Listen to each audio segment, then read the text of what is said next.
I would like to pitch a scenario to you, and I'd like you to sit with it. And I actually truly want you to just think about the scenario and think about you yourself. All of the experiences, all of the things that you hold sacred and sacrosanct right here, right now, all the things that you value, everything that has led you to your life as it exists right now. I want you to ask yourself what this is me, Doug, talking to you, what you would do if everything was normal, you're going about your day, it's perfectly normal, everything is as it should be, and then suddenly you start hearing one voice. It's not a terrifying voice. The voice actually sounds very sacred. The voice sounds, for lack of a better word, holy. It's a sound that is authoritative and also seems to be filled with a great amount of power. To you, it seems like it is coming from a timeless place. Truly, I want you to think about this. Everything is as it should be. You are mentally in a very good place. Everything is totally fine in your life. And then out of the blue, you hear this voice. What's more, something happens shortly after this, because most likely what you did was just brushed it off to the side, said it's just something strange happening. What if not too long after this, a person, also just out of the blue, somebody who looks not quite right, but as soon as you see them, you are filled with the same amount of awe that this voice gave you when you first heard it. And this person tells you something. And again, it is the same kind of feeling. Perhaps it's even the exact same voice. They tell you this thing, and then they're gone. Either you turn away and they just aren't there anymore, or they just walk past you and you feel no compulsion to follow them. Yet, these experiences, they impact you unlike anything that has ever happened to you in your life. It's like a meteor has slammed into you. How would you react if both or either one of these scenarios happened to you, say, tomorrow? Most of us would probably do the same thing. I'm not going to give you a percentile. Maybe 90% of us would probably go see a doctor, go see somebody in a mental health profession, and just try to get it dealt with, because such things don't happen anymore. These are not the kind of things that occur anymore. You know, you might be, like me, a magician and dabbling in this kind of stuff, but your life is still fairly normal for the most part. And then you hear the voice and you see the person. And the person told you something in the same voice. It would throw you for a bit of a loop and say, I didn't do any rituals or anything to have this sort of thing happen. Most likely, something is wrong with me. I should probably do something about it. You'd probably do all sorts of mental gymnastics to try and convince yourself that you're not crazy. You know, you'd say, well, it's not schizophrenia. I know it's not schizophrenia. I've read the book Operators and Things by Barbara O'Brien, the story about somebody who very, very definitely had a odd but still life-changing schizophrenic episode where they had voices and people telling them to do things, and she followed their orders. You thought it was a great book. You tell yourself, it's not schizophrenia. This is not a scary voice. This episode itself is very isolated. It's just this one time. The only time it's ever happened in my life. I'm fine. I'm totally fine. I'm not crazy. It's not schizophrenia. I know people who've had it. This is not that. Nothing's trying to tell me to harm other people or people out there trying to get me or anything like that. It's not. It's just it's just this isolated incident, I'll be fine. I mean, I just might get a pill for it. I might go, I'll talk to somebody, I'll get some medicine just to make sure, or I'm just going to put it in the back of my mind. It happened, but I'm just going to tell myself that it didn't happen. And so you try to do, again, probably what most of us would do, is you try to take the message and the messenger and chalk it down to just something weird that happened once upon a time. And you do this because you need to do this. And that need is based on one thing: that you are absolutely terrified. You are afraid of this experience, as this is the sort of incident that could affect the rest of your life and its trajectory. You probably need to ignore this because all of us understand this thing about the modern world, and that it's crazy that something other than ordinary, something extraordinary, can change your life completely in an instant. It's frightening. It's scary. Everyone is very fragile these days. You ask yourself, what exactly could send you over the edge? This is the kind of experience that could definitely do that. Yet, the more distance you get as the days roll on past this experience, it stays with you. It sits with you. It never quiets down. Try as you might, you'd probably have to at some point admit to yourself that besides having what could be called a mystical experience, something from somewhere was very definitely trying to tell you something. We are well past the time when such messages or experiences are welcome ones. But from what we can tell, people have been having these experiences forever. And try as we might, no matter the circumstances of how we understand truth in this modern world right now, they're probably still happening with as much frequency as they ever have. What we are dealing with such experiences is the occupation which gives the designation. You're listening to What Magic Is This? A podcast about magic, the occult, the esoteric, the paranormal, the supernatural, and the weird. And all of these things are touched on, in fact, touched by what I'd like to talk to you about for this episode. And that is angels.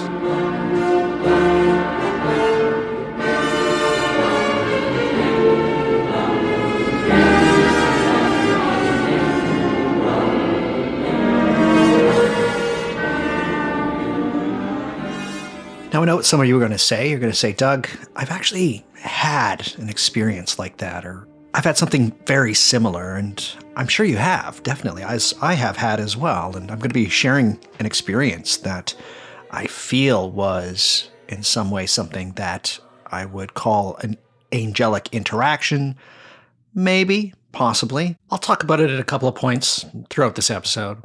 And I also know some of you will definitely say that I've interacted with angels. There's an entity out there called an angel, and I have, beyond a shadow of a doubt, interacted with that thing. And I'm not saying you haven't, but what I will say is that while doing the research for this episode and looking back through my life and looking back through all of the bits and pieces of information that I've pulled together about angels, they're kind of tricky. They're pervasive in this culture, and they have been for centuries and centuries and centuries. Just the depictions of them and their deeds are well known through many, many religions.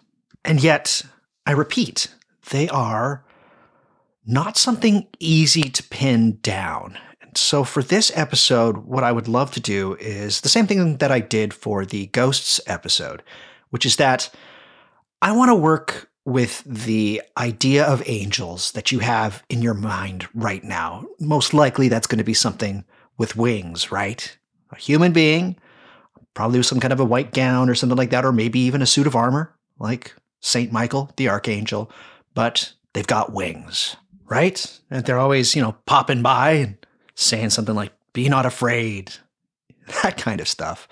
That idea, for the most part, I'm going to say most of you have that in your mind as far as angels are concerned. And why not? That's just what we've inherited from stories, mythology, religion, the interplay between all of these things. At this point, the appearance of angels, how they are depicted, are an archetype.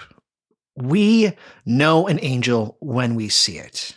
And yet, because of the fact that the ongoing and persistent cultural narrative around angels, which is so ingrained, it actually kind of obscures a lot of the more magically relevant aspects of these beings, as well as the uniqueness of angels, whatever it is that they very well might be.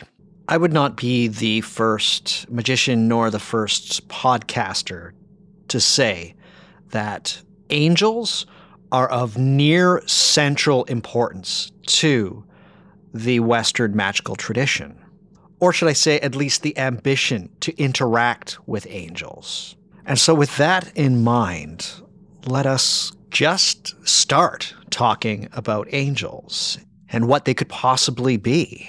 And in this case, we're going to take a word from St. Augustine, who remarked that it's easier to know what angels do than what they were. And while that's a fun thing to say, angels are something. They have to be, because we've given them so many stories. They are something.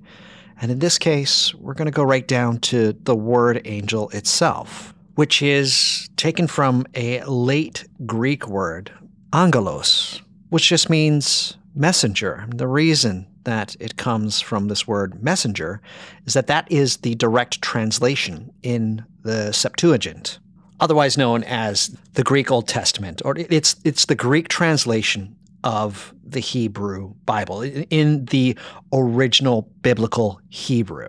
And in that Hebrew, a word appears. And that word is, if you will, of course, forgive the very rough pronunciation, and that word is malaka, which is, again, translated from Greek into angelos. But what we need to realize here is that word, malaka, is put in the Old Testament, and as it was translated, without any kind of a role attached to it. And it's different than any of the Hebrew words that would be applied to messengers of a human nature or human beings. So the word malaka is distinct and usually meant that these were messengers of a supernatural nature. I hope all of you are seeing where I'm going with this, right? As I mentioned, right before that wonderful music came in to begin with this episode, it's the occupation that gives the designation. And in this case, they are supernatural messengers. And that is one of those things that throughout time has been the central aspect of angels, messengers, envoys, if you will. Sometimes it's messenger minister. But when all things get considered, angels are messengers. And I want to update that. Because while there's the Bible and there's all of the stories that we have attached to angels, I would like to propose a way for people to contextualize angels in this day and age. As I said, they've been very sanitized as of late. So allow me to basically give you how I contextualize angels and how magic has, for the most part, contextualized angels to make it both relevant for this episode and so that you yourself can understand what I'm talking about going forward for the next however long this episode is going to be. But angels are the embodiment of the message of God.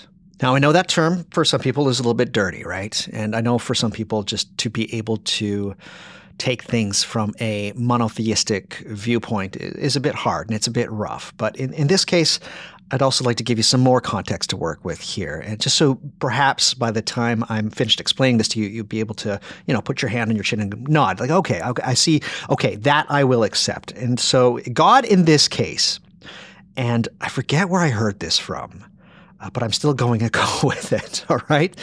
But God is the name of the blanket that we put over the mystery to give it shape, to allow for us to be able to point at something that is indeed a mystery. We can't see what's under the blanket because we don't know, but at least we can kind of see a form of some kind, right? And some of you might be like, okay, well, what is the mystery? And for the most part, the mystery is the big mystery. And I will go back to this time and time again during this episode. The mystery is the big one. That is, what is the meaning of life and why are we here? Angels are the messengers of the great mystery. They are the embodiment of the moments in which this great mystery decides to make itself apparent to individuals or groups in the past, in the present, and most likely going forward. In other words, let's give it the animist razzle-dazzle. Angels are the embodiment of when this conscious, living universe wishes for you to see just how inviolable it is, its sanctity. It wants you to see it breathing. And because of the fact that they are messengers of the great mystery, I see them as a bit separate than things like UFOs or ghosts, merely due to the fact that the main question arising from that, and as I mentioned in my episode on ghosts, was, are we alone? Which is a pretty big question. I find that question tends to trend more towards the direction of what we consider nowadays to be the paranormal and the supernatural, the Fortean, if you will. But they're not the big mystery, at least not to me. The big mystery is one of a very existential nature.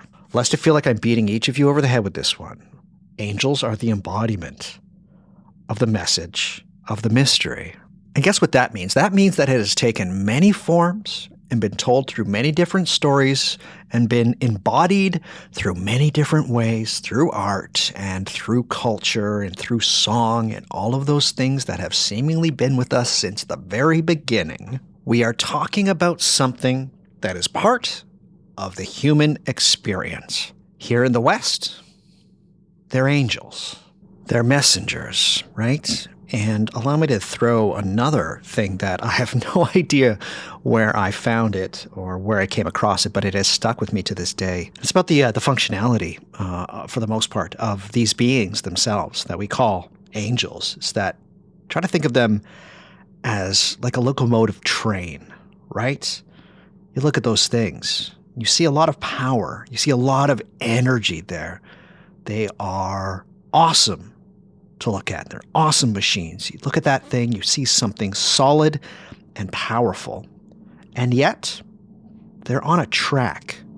They are stuck to those rails, for the most part, heading usually in one way. They are awesome and powerful, and yet somehow restricted.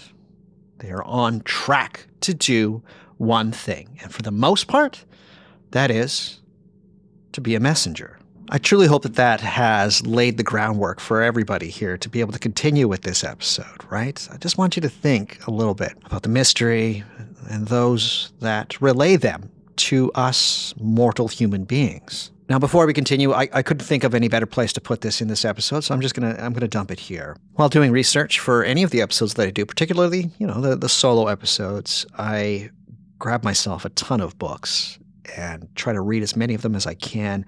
And every once in a while, you come across a book that's special in a way. And in this case, the book is okay. It's fun. I enjoyed it. But my goodness, the title is fantastic, and I just love the title of this book. It's by Malcolm Godwin. The title is Angels, an Endangered Species. Isn't that fantastic? That's a great way to think about them, particularly these days. Is they are indeed an endangered species, but also I do consider them in some regard as far as entities and beings that come into contact with those of us that tend to gravitate towards the more occulted aspects of life and existence, particularly here in this modern world, is that as far as angels are concerned, it's probably not just one overarching species. There's the good old messenger, angels, angelos, malaka, right? The things that I've mainly been talking about here. And there's this other variety. Let's think of it as a subspecies, and I like that, particularly because of the attachment of the prefix sub. But yes, within the species of angels, there is indeed a subspecies that unfortunately will not be featured prominently in this episode. In fact, I will just say that they will be getting their own episode. And these are what have been referred to as the fallen angels. My goodness, they've got a rich history. They've got a wonderful mythology. In fact, their mythology is so intrinsically tied to magic and witchcraft that, indeed, I will have to talk about it on their very own episode, because they deserve their very own episode. Without getting too far ahead of myself, he says, as he rounds the 21-minute mark of his episode, is that there's a difference between the angels that I'm going to be talking about for this one and the fallen angels. And it's a very distinct different. The stories and the mythology is quite different. I'm going to take a word here from Peter Gray in a wonderful essay that is included in the book, The Brazen Vessel, released by Scarlet Imprint. The chapter or essay itself is called Black Mass, Bright Angel. He says this: "It is absolutely clear that the one difference between the divine and the fallen angels is that the fallen angels want to teach us." And I think that is truly important. For the rest, the other ones, they just do that message thing. So please, for those of you that might be wanting to stop listening to this episode right now, what, you're not going to talk about the Watchers, or you're not going to talk about the Book of Enoch. Then we'll talk about Enoch a little bit in this one. But yes, for the most part, Lucifer, the fallen angels, they will have to have their very own episode. Because, well, what are the things that they teach? In short, witchcraft and the stuff that we hold very sacred to the Western magical tradition.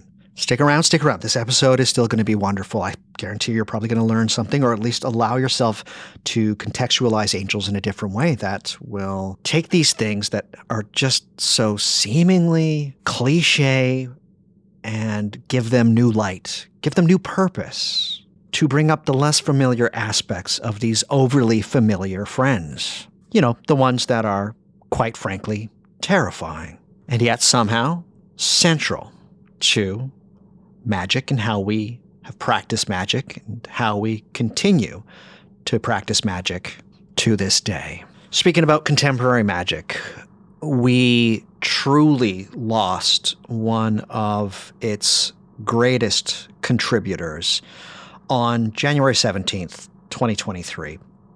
It's a person I've talked about many times, both here on the main podcast and also within the Patreon, by the name of Jake Stratton-Kent. And Jake said many great things.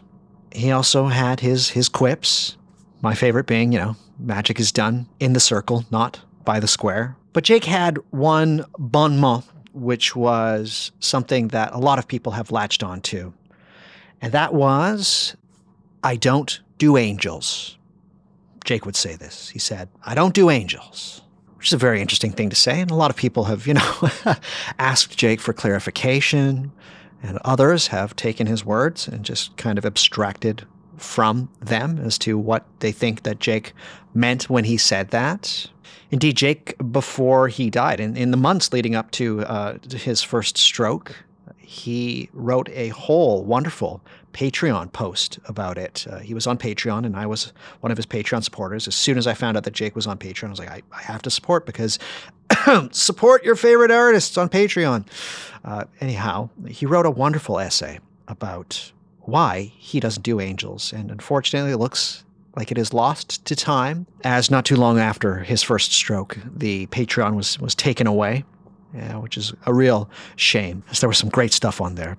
Jake was a fantastic writer. He's a very funny writer. He's a fantastic writer. But what did Jake mean? What did Jake mean by, I don't do angels? And shout out to the one and only Dr. Alexander Cummins for being able to shift something that he shared, kind of the summary, in a way, of what he shared on his Patreon post. And I'm going to read it in full to you now. What does Jake mean when he says, I don't do angels? I quote, "You might want to sit down and pour yourselves a stiff drink.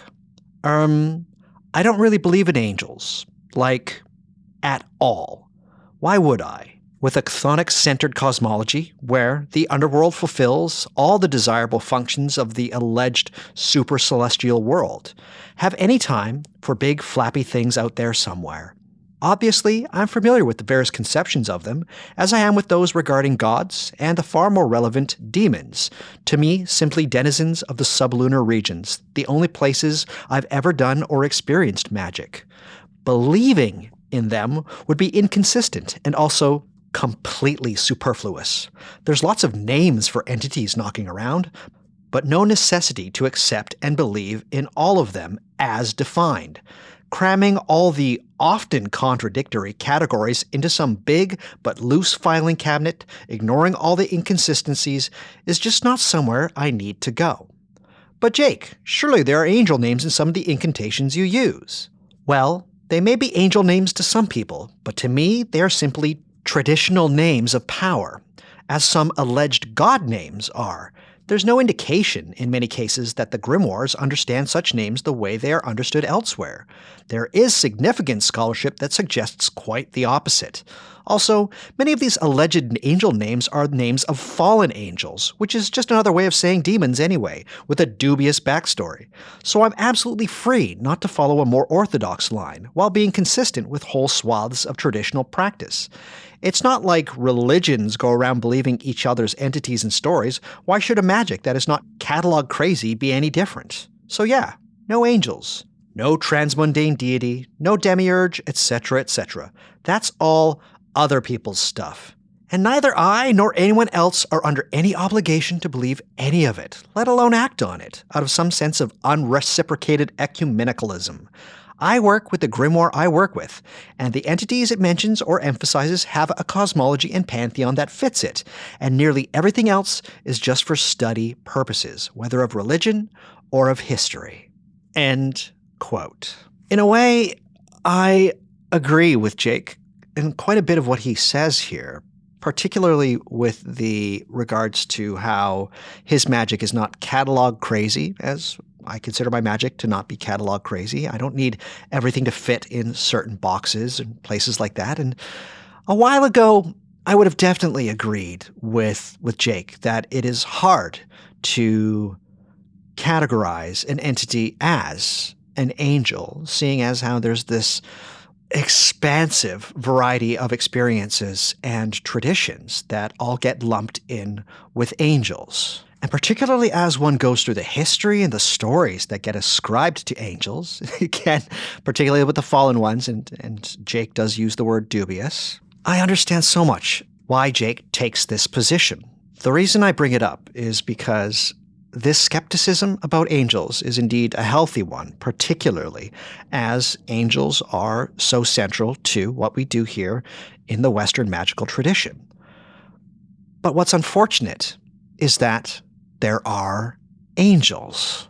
This tension that exists with being able to say, it's so hard to pin an angel down, and yet there are these experiences, and there seems to be some kind of a being, this embodiment of the mystery, is a tension that I would love to use as a springboard going forward throughout the rest of this show. Yes, things do not seem to add up, and yet somehow they really do.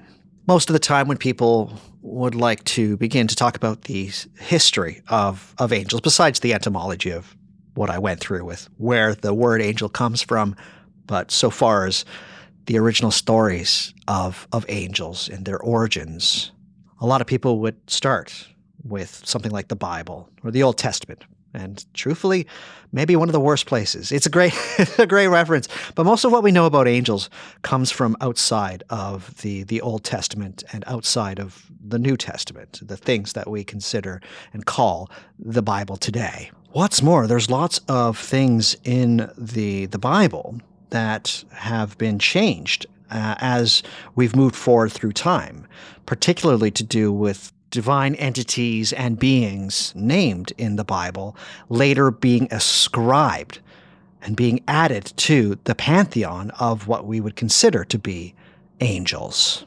If I'm to stay true to my word, I do want to work with the angel that you yourself see in your head, the one that we all know.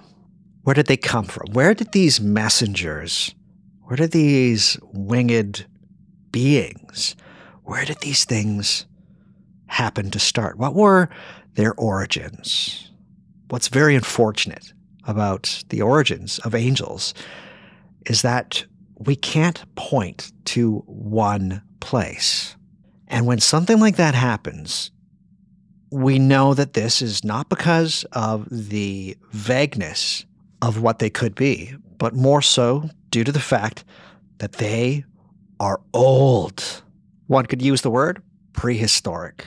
For the most part, from what we can see when we really squint and look at things, we are looking at an entity whose deeds and depictions seem to pop up first in ancient Mesopotamia because, well, everything kind of pops up there first. Now, before we get a talking about all of these ancient beings and entities that kind of look like angels, I just need to insert yet another caveat here, is that in a lot of times when we're looking at these things, the match is not going to be exact. There's going to be some beings with wings, something like the Egyptian representation of the soul, which is the Ba, which when you look at it is basically a bird with a human head, or the Lamassu, which had their roots in Sumer, but later into Assyria. These were protective deities with the head of a man and the wings of a bird and the body of a lion. Could very much be the visual description of what would later be called the cherubim. Anyways, getting ahead of myself.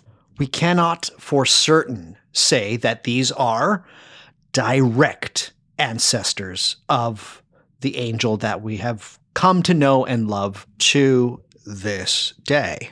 If we have to start somewhere to begin going through the history of the mythology and the stories surrounding these divine messengers as we understand them, we need to start with Judaism. And lucky for each and every one of you, I actually have a fantastic show out already about the origins of angels. It's called The Origins of Angels with Dr. Mika Ahuvia. In summary, basically, most of the religions and traditions in and around the time before Judaism became a rock-solid thing had intermediary spirits between the world of the divine, a richly populated divine world, and that of human beings. The concept of messengers within early Judaism was certainly a thing, although they really weren't that distinct in any way, shape, or form. And then a couple of things happen. The first thing is a big one, which is from around 598 BC to about 538 BC, the Jewish peoples were held in captivity by the Babylonians. And it wasn't until Cyrus the Great, the first Persian king, the first Achaemenid king, took over Babylon and allowed the Jewish peoples to go back to their lands, back to Jerusalem.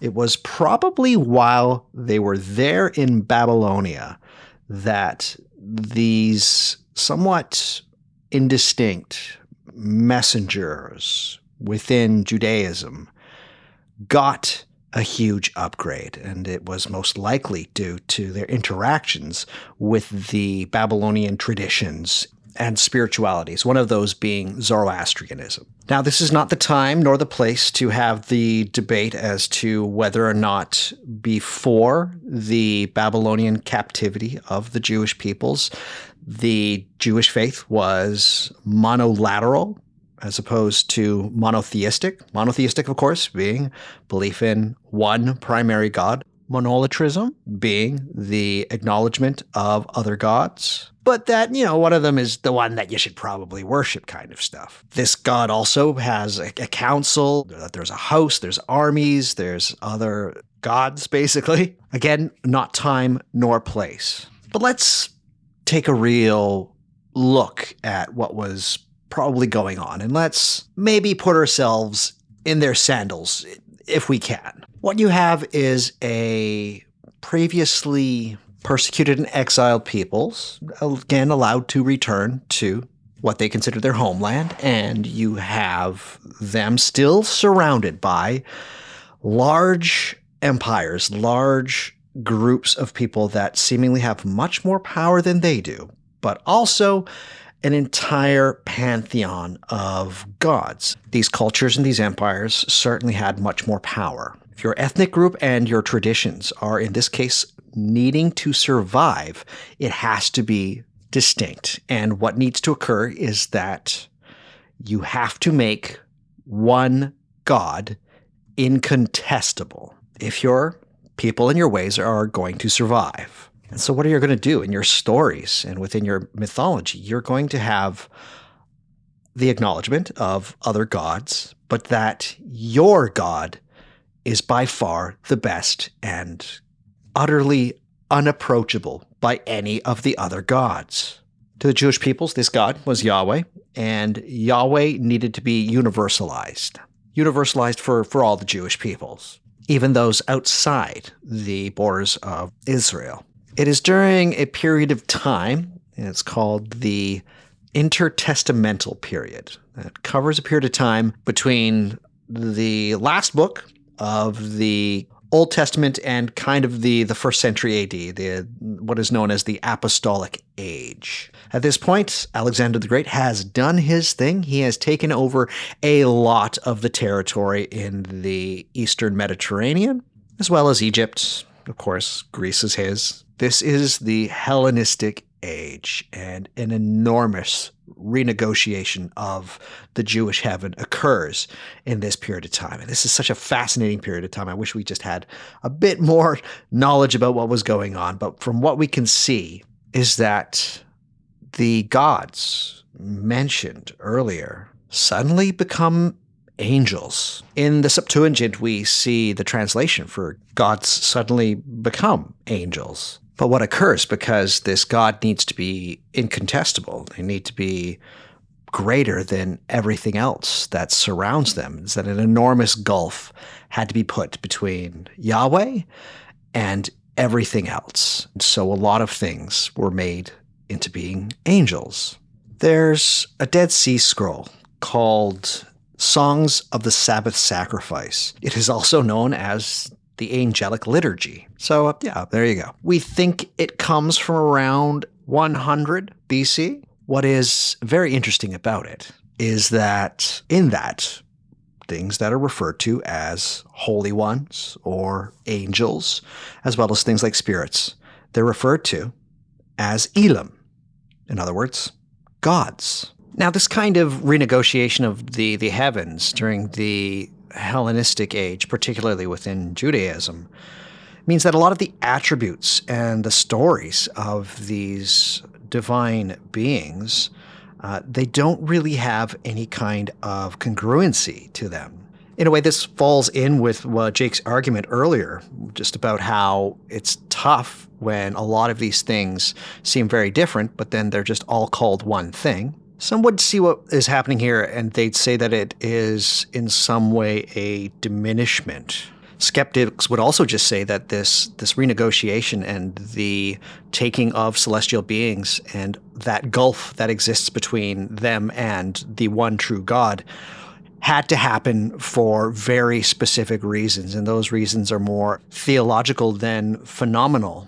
In a way, I understand this argument, but I also disagree in the fact that stories come from somewhere, and I truly believe a lot of the time that they don't merely come from purely human conventions. I do think that there is high strangeness in this world that occurs that in some way causes a lot of these stories.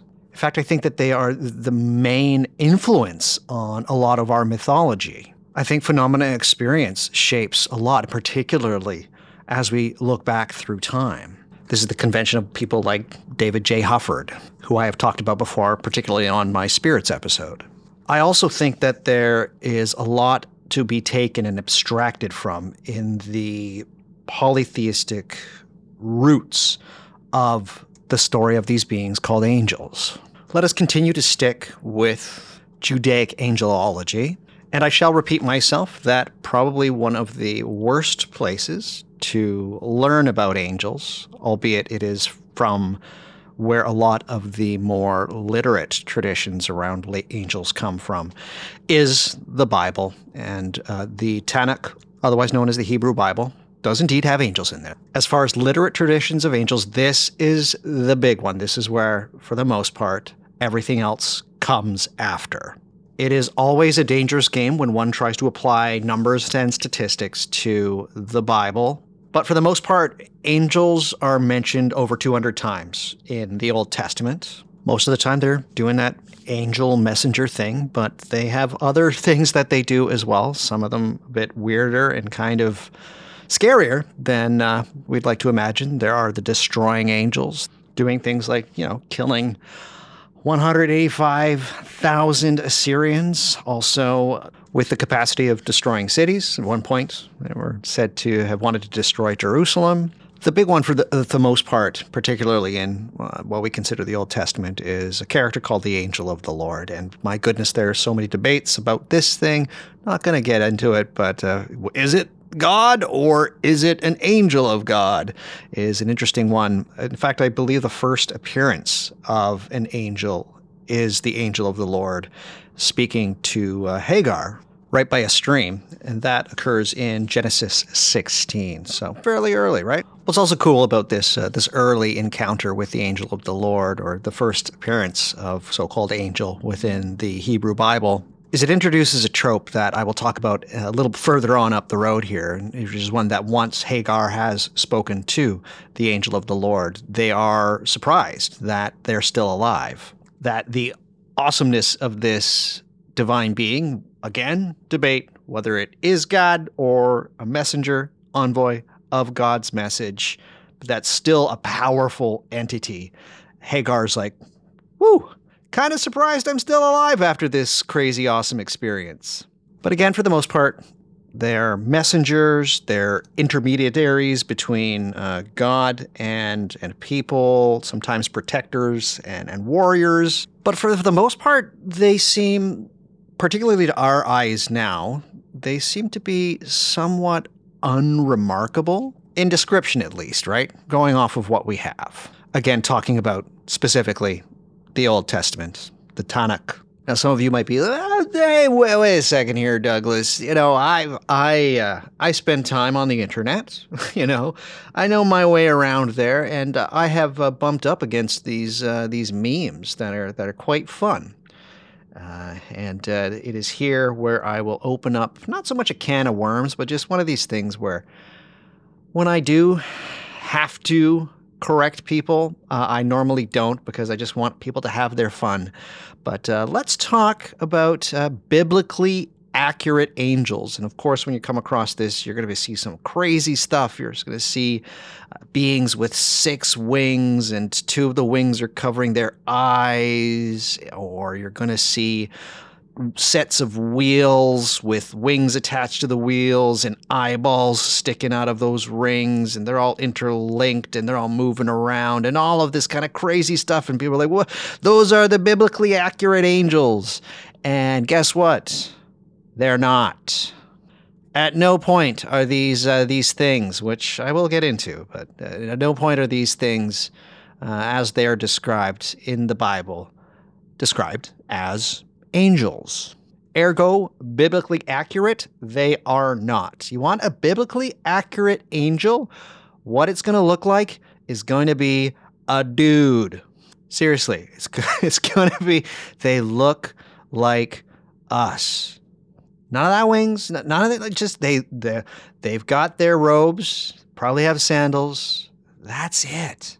Apologies for being a party pooper. A biblically accurate angel, particularly for the Old Testament, is just going to be a guy. Of course, right now, this is me being specifically pedantic.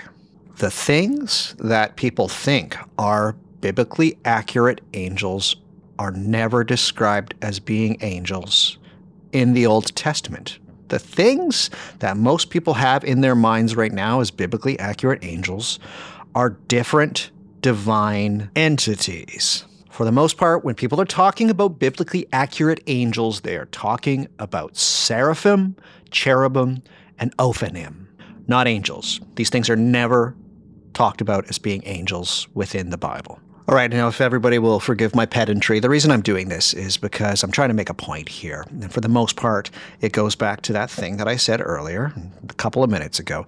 Most of what we know about angels is from outside the Bible, right? There's these things that were written about angels in certain texts, one of them being called the Book of Enoch, that has completely shaped most of what we consider to be the mythology and the description of angels. These things, the seraphim, the cherubim, and the ophanim, through the Enochic literature and through other folklore and writers and interpretations, later added these celestial beings that, again, weren't talked about as being angels within the books of the Old Testament. They later said, yeah, they're angels. They're all these celestial beings. They're certainly angels. Because that's just what happens, right? Like, we have those things that are locked down. They seem somewhat airtight, right? But then what happens with these stories is that they go elsewhere. And there's things left out of these stories that we then take from other sources. Right? So, there's these awesome messengers and things like that. There's contact between the heavens, the hosts of heavens, and humanity. Tell me more. Well, there's not really much here in this. That's not good enough. Where else could we get some information about these awesome messengers or these celestial divine beings? To say that the mythology around Judaism is rich is an understatement. It is awesome.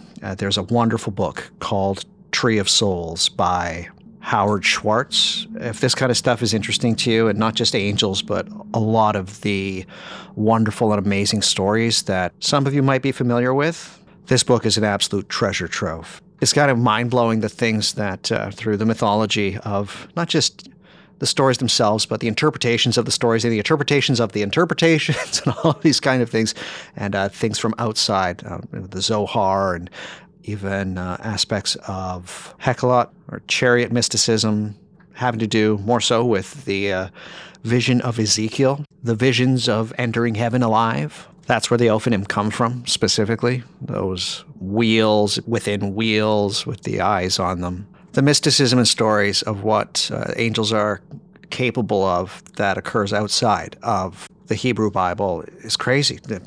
Are angels involved in the creation of the universe? Is there an unknown and often not brought up angelic creator of the universe by the name of Anaphael?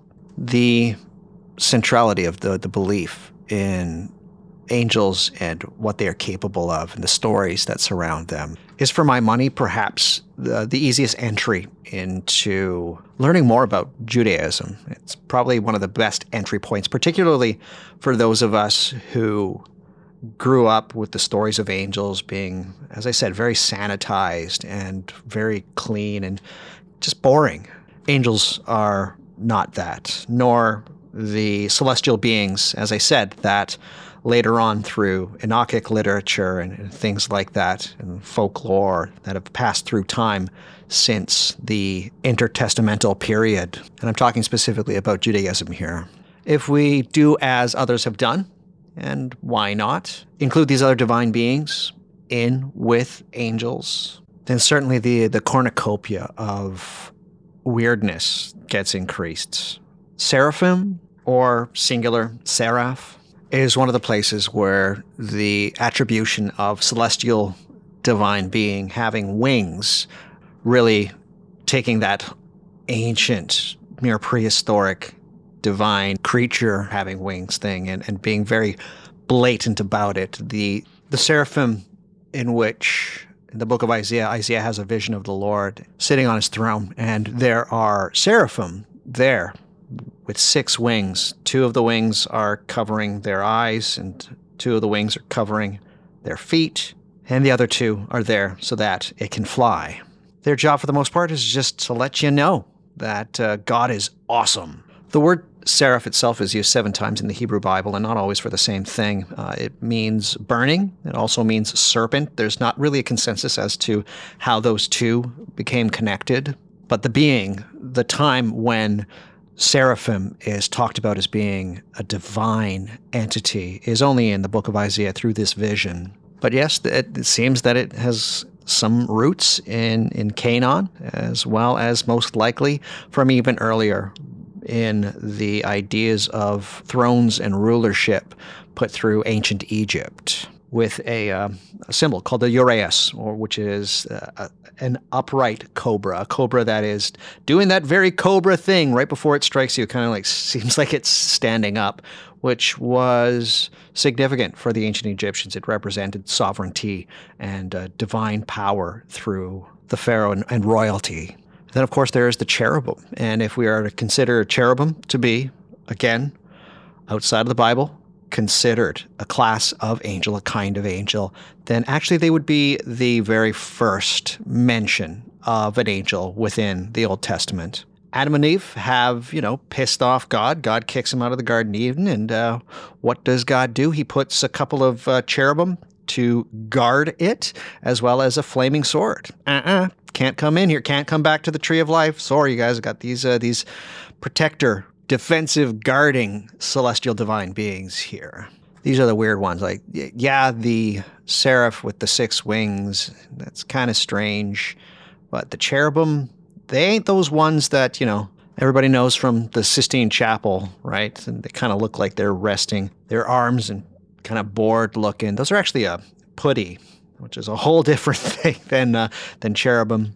I hope people know what I'm talking about here. You've seen this image. When you think of cherubs, you think of these 2 figures. Sometimes maybe somebody that you know in college had a picture of these 2 little chubby winged babies, and there was cigarettes put into their fingers, between their fingers kind of thing. You all know what I'm talking about. Anyways, cherubim, that ain't them. Cherubim, for the most part, are depicted and to be understood as being tetramorphs, which means that while still having wings, they are the ones that, although not direct, are pretty much mostly understood to be in some way related to the Assyrian Lamassu, in which they have a complete jumble of animals in their representation. The head of a man, a lion, a bull, and an eagle. Basically, this one's coming from Ezekiel's vision. They are and serve as throne bearers in Ezekiel's vision, but also they are closely tied in with protection and guarding. In fact, there are 2 cherubim that were said to be on top of the lid of the Ark of the Covenant, which also goes by the name the Mercy Seat. And then, finally, we got those Ophanim. Those are the ones that everybody likes to have a look at. Those were just the wheels of fire and eyes. All of this is to say this seems to be a lot of times related to visions, and we see certain themes emerge, and those seem to be, in many cases, quite similar. We're talking about wings, wheels, fire, burning, snakes, eyes. There seems to be a certain feeling around this. It's that kind of burning, breathing, turning, movement, and feeling. And I really hope this doesn't sound too abstract, but I think if we were to look at a lot of the imagery of these celestial beings, again, not immediately described as being angels in the Bible, but later on being incorporated, particularly through the Enochic literature and even through, in the case of the Ophanim, through some of the Dead Sea Scrolls. I truly think that here we are describing some kind of an encounter with something very hard to define, but yet people have experienced it. Most likely this experience would be something which would be initially quite painful, searing in some respect. Fires, of course, always brought up. These wheels provide not only the rush of wind, but fire does not survive without air, wind rushing, the sound that we can also hear from wings flapping, right?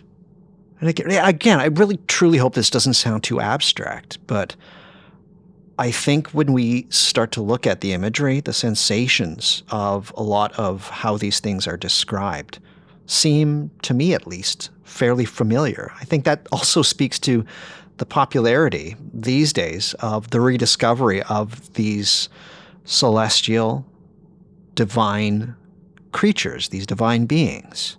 I think that they also, due to the fact that a lot of times this imagery is reminiscent of the ideas of royalty and kingship, particularly as it is described through a formerly monolateral religion and tradition that itself certainly had more than one god, begin to cut the flab and transition into eventually adopting one of monotheism, one singular god with a huge space in between them, their awesomeness, and these other divine beings. That gulf that was in some way created between God, Yahweh, and the other lower divine beings, those are the ones that we interact with. Those are the ones that most likely some kind of experience was endured at some point by regular, ordinary people,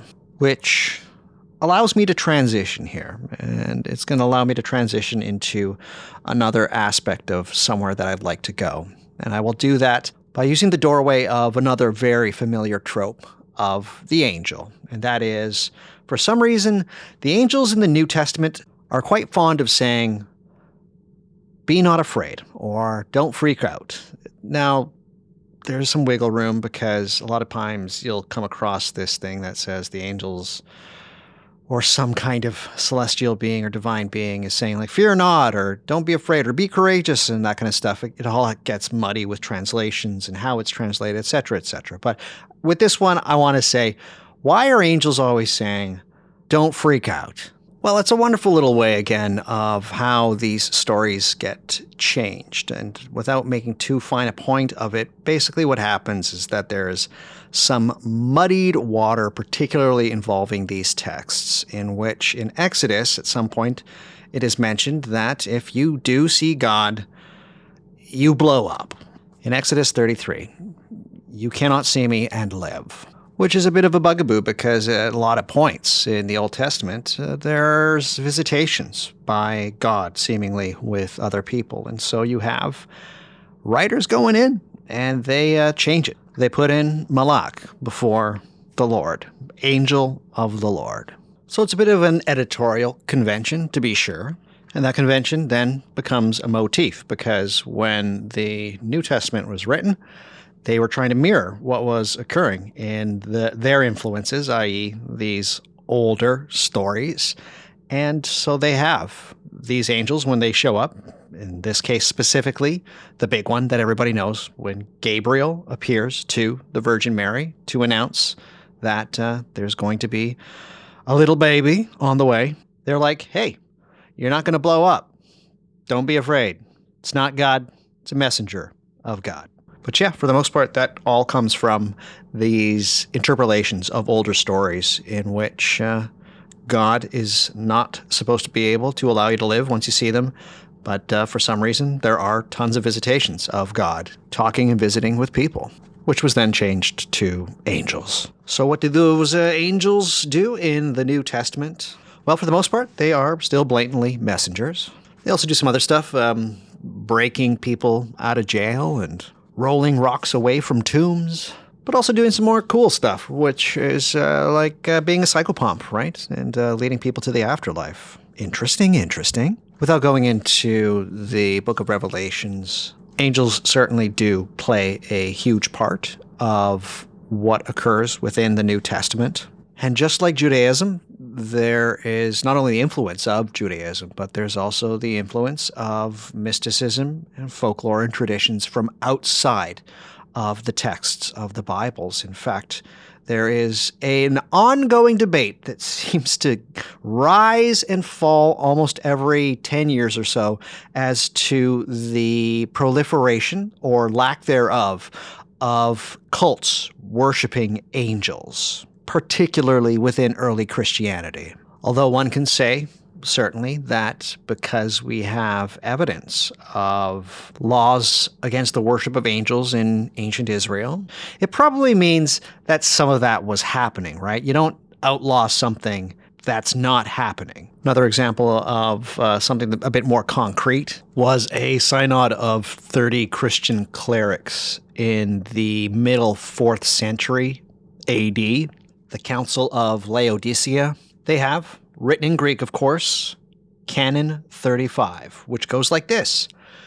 It is not allowed to worship angels. Christians must not forsake the worship of God and his church and invoke angels and hold assemblies, which things are forbidden.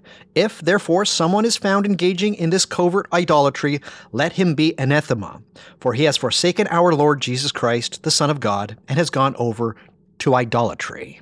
That's a lot of words for something that some people think didn't happen. Personally speaking, again, you don't outlaw something that's not happening. One of the major things that did occur within early Christianity, again outside of the New Testament, is, although within Judaism this does occur, but not to the extent that it occurs here, particularly, is that angels get given very specific hierarchies. And this is a figure that I have talked about on a previous podcast, and that would be the podcast on Neoplatonism. We have a figure by the name of Pseudo-Dionysius the Areopagite, and what he does is he releases a tract called On the Celestial Hierarchy. This is around the 5th century, by the way, and what this does is it just groups these angels.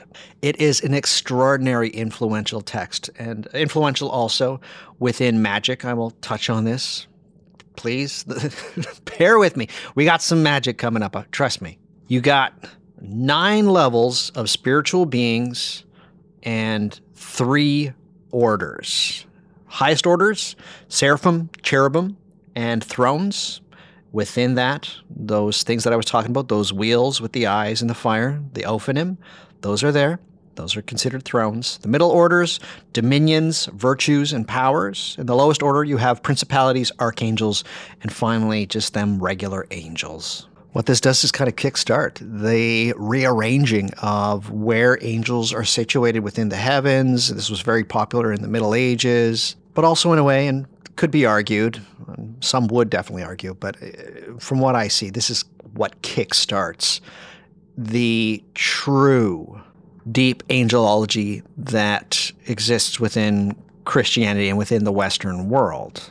And in a small way, because that's just kind of what organization does, it dumbs down the influence, I believe, of angels. I think it kind of gets further away from their original high strangeness and weird roots. As we move forward through time, we have angels still being a very important aspect of Christianity, and particularly through Catholicism. Obviously, the Protestant Reformation is going to try and get away from a lot of that stuff, right?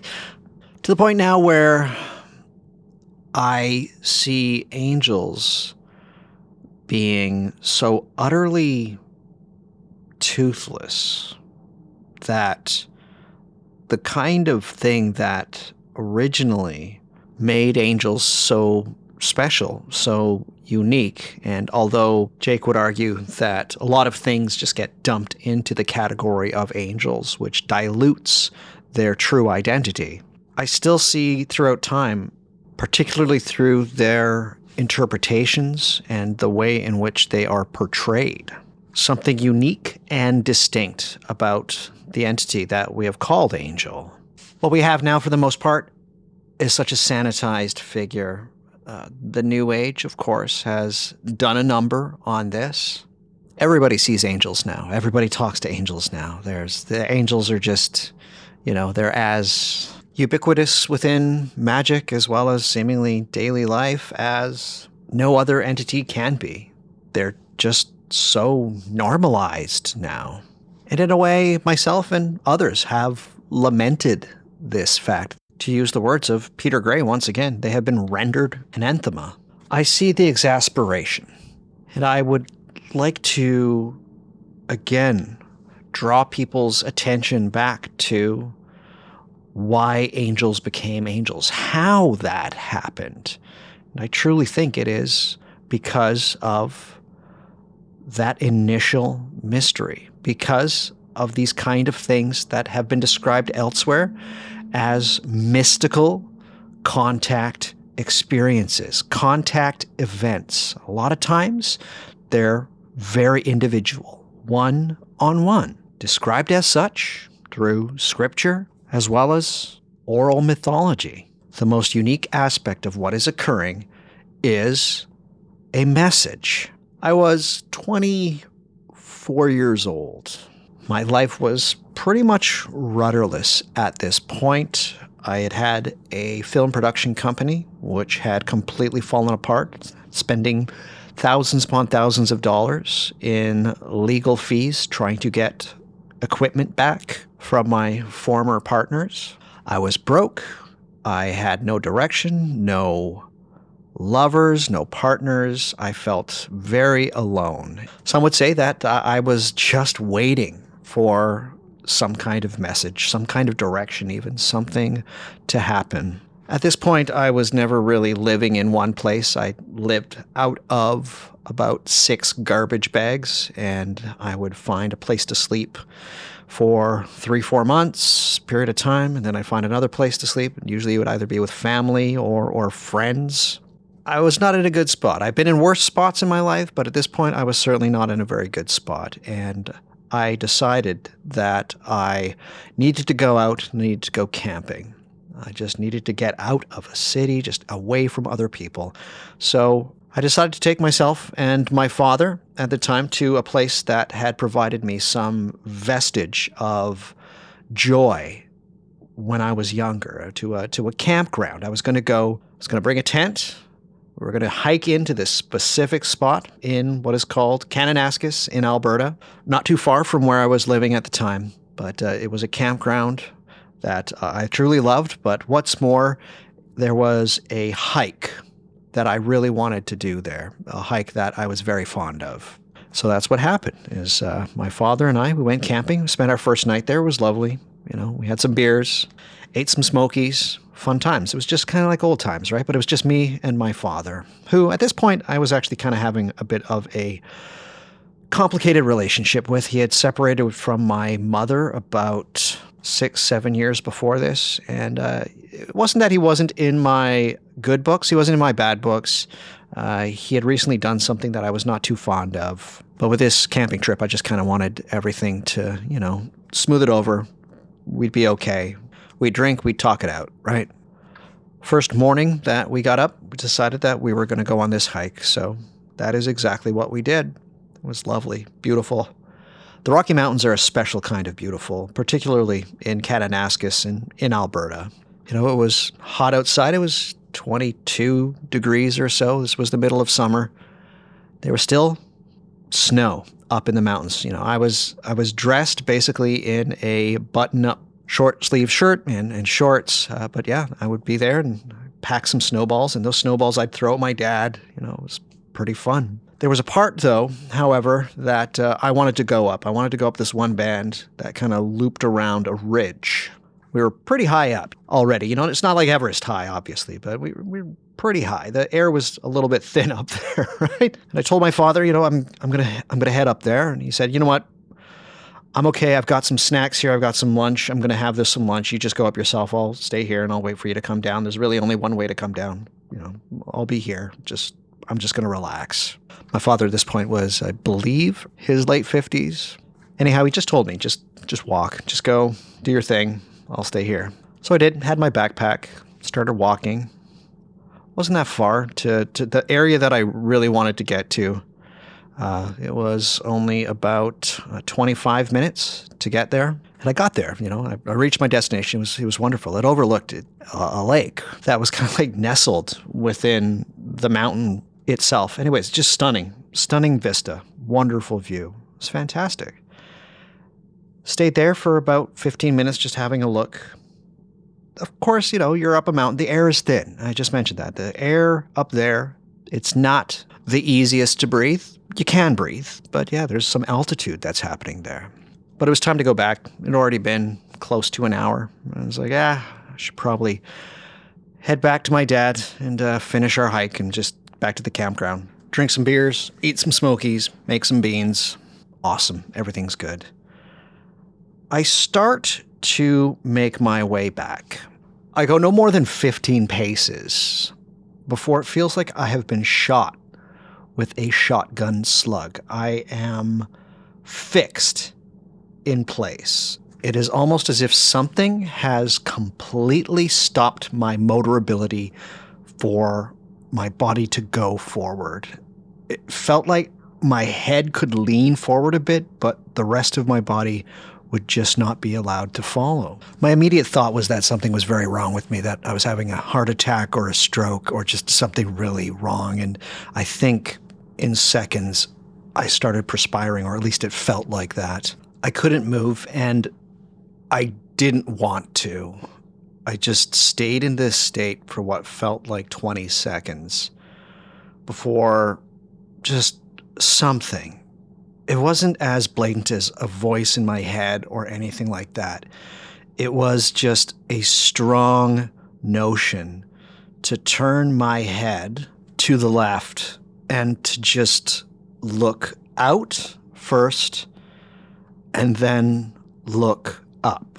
And what happened is frankly undescribable. I was filled with such an errant sense of sanctity and awe in a way that I have never, ever experienced. I've had many strange experiences up to this point. That UFO experience, something involving a lake monster, a small fairy experience perhaps when I was younger, but this was unlike anything that had ever happened to me, and frankly has never happened to me since. I felt touched and filled with what I can only describe as holy wind. The clouds that I could see in the sky were pulsing. They were breathing. The mountains were breathing. The water that I could see was breathing. Everything was so alive and wild and holy. And in that same way, for a moment, I felt what, again, didn't feel like a voice in my head. It felt like a very strong notion. But in this case, it felt like a message. In the days and weeks leading up to this, I wasn't really doing very much magic. Nothing maybe more so than meditating and doing sigils and the lesser banishing ritual of the pentagram, which, there are angels in that one. Of course. But I'd been doing the lesser banishing ritual of the pentagram for years by this point and wasn't really doing very much. And yet, something very definite was happening to me. Something wanted me to notice it and notice just how omnipresent it was in that moment. I believe it is moments like these, experiences like these, and the interpretation of the phenomena that occurs afterwards that gave rise to the sort of thing that we have designated as an entity called the angel. While I love Jake and I love all of the things that Jake has added to the contemporary Western occult tradition, one thing that Jake certainly was not was interested in the paranormal or the Fortean.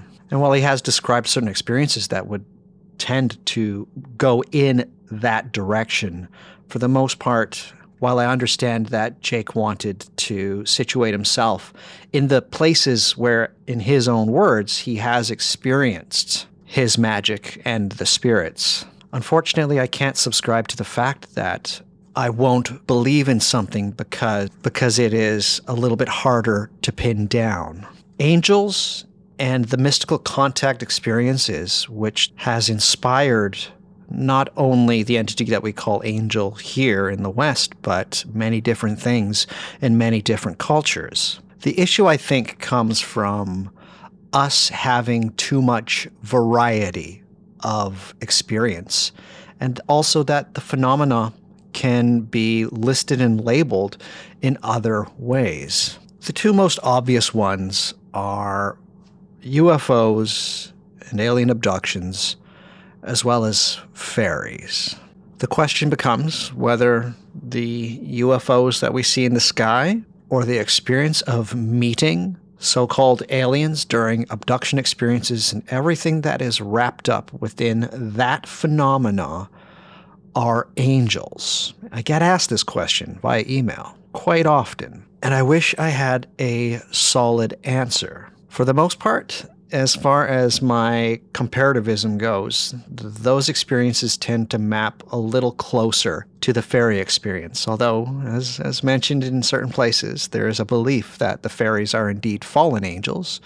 Do with that information what you will. In response to these emails, I have to say something kind of sly, and my response is usually, not all UFO alien encounters are angelic encounters, but some certainly are.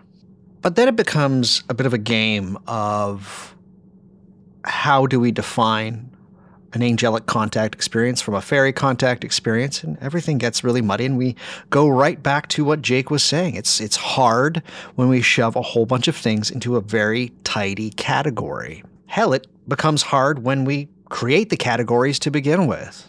Are angels truly in the eye of the beholder?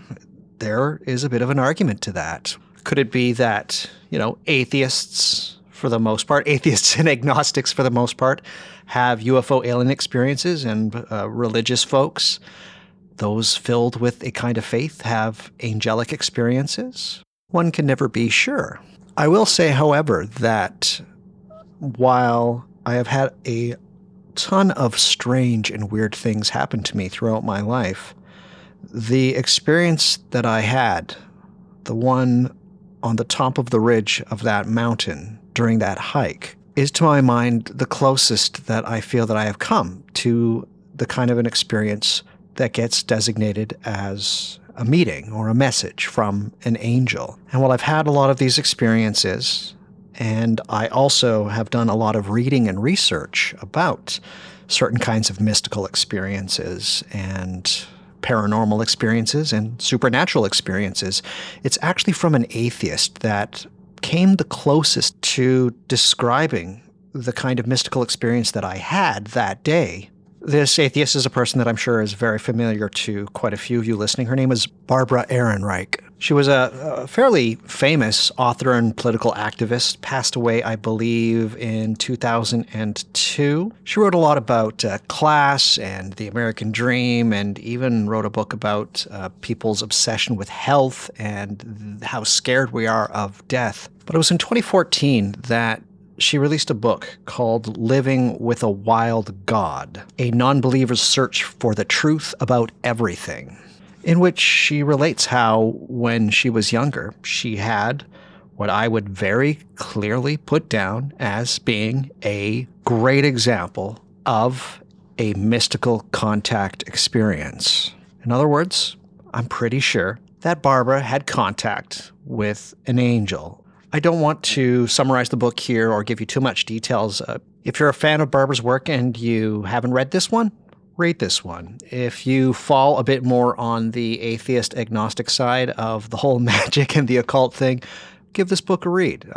I think it's pretty fun. It takes a while to get going, but certainly stick with it. The way Barbara describes what happened to her was, as I said, very familiar, because just like what would happen with me and what I believe happened to a lot of people that have had something akin to what we would call a contact mystical experience with an angel or angels, it is very hard to describe, and it is so personalized that to try and share with other people, it's beyond difficult. And in Barbara's case, it's even more difficult because they consider themselves an atheist. This is what Barbara says.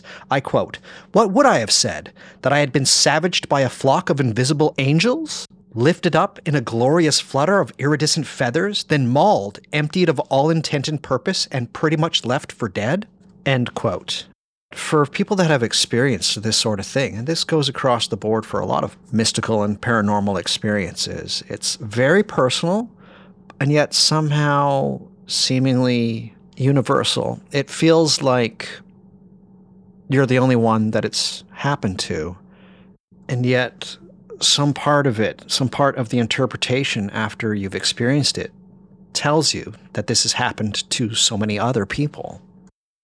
This could sound a bit controversial, but I'm going to say it anyway. Angels, for the most part, seem to be something that happens to you.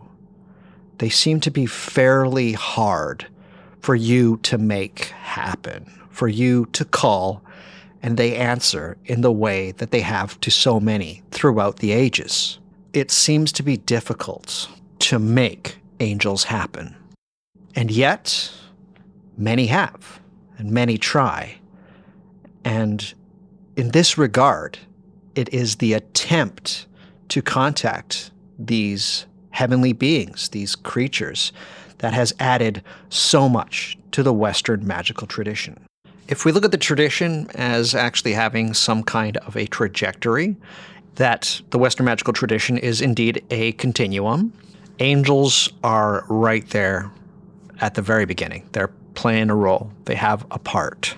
One of the things that I found a small issue with when Jake did his Patreon essay about why he doesn't believe in angels or do angel magic is he said that one of the reasons he stuck with the whole chthonic underworld spirits and the more necromantic aspects of magic is he said that when he looks at angels, he doesn't see a kind of continuity or a kind of retaining of practices, a sort of retained unique ritual structure, like he did with Goetia and necromancy, or what was called necromancy. Indeed, such things are the very thrust of the argument that he was trying to make through his Encyclopedia Goetica, his 3 books. They're all wonderful. The True Grimoire, Geosophia, and the Testament of Cyprian the Mage. He thought that there was a somewhat specific kind of ritual structure, fairly continuous and somewhat intact throughout the centuries. And he tried to make the argument that he saw aspects of things within what are called the French Blue Grimoires, the Bibliothèque Bleue, did an episode on it, and practices that he saw going all the way back to ancient Greece. And that angel magic didn't have this kind of continuity. It didn't have a sort of retained structure. He found that angel magic was a little bit all over the place. I see Jake's point, but I also see some evidence to the contrary as far as this kind of thing is concerned. Jake saw infernal spirit conjuration, invocation, protocol to be pretty unchanging, and that angel magic didn't have this. What's very fascinating is that I find that even though, as Jake would say, that these names are just used as names for powers, one of the main reasons that we have Solomonic magic is that ambition to try and bridge the gap between what is considered the heavenly and celestial, and as we go through from the Renaissance, becomes planetary, to what is happening in the sublunar realms and within the underworld that Jake loves so much. It depends on how one looks at it, because Jake would see it as some kind of an animosity that people were engaging in angelic magic as opposed to engaging in the magic of the necromancers. While it is true that when we look back at the kind of documents that we have, for the most part, a lot of times it was this kind of necromantic engagement. Lots of treasure hunting, truly. But yet the angels are there overwhelmingly. And the dance between what occurs with what Jake would consider the underworld and what occurs within the heavenly, the angelic, and the celestial are in a way two sides of the very same coin. One took and borrowed as much from one side as the other. What is angel magic, and what does angel magic look like for people that are unfamiliar with it? Truly, it's not that different from a lot of the things that we find in the more necromantic grimoires. And it is a bit unfortunate that I have to say that angel magic specifically, and what it entails, and not just the kind of angel magic that was practiced by John Dee, which doesn't come out of nowhere. John Dee didn't make that stuff off the top of his head. He had an enormous library, and he had incredible influences from Trithemius to the Almendel to the Sworn Book of Honorius.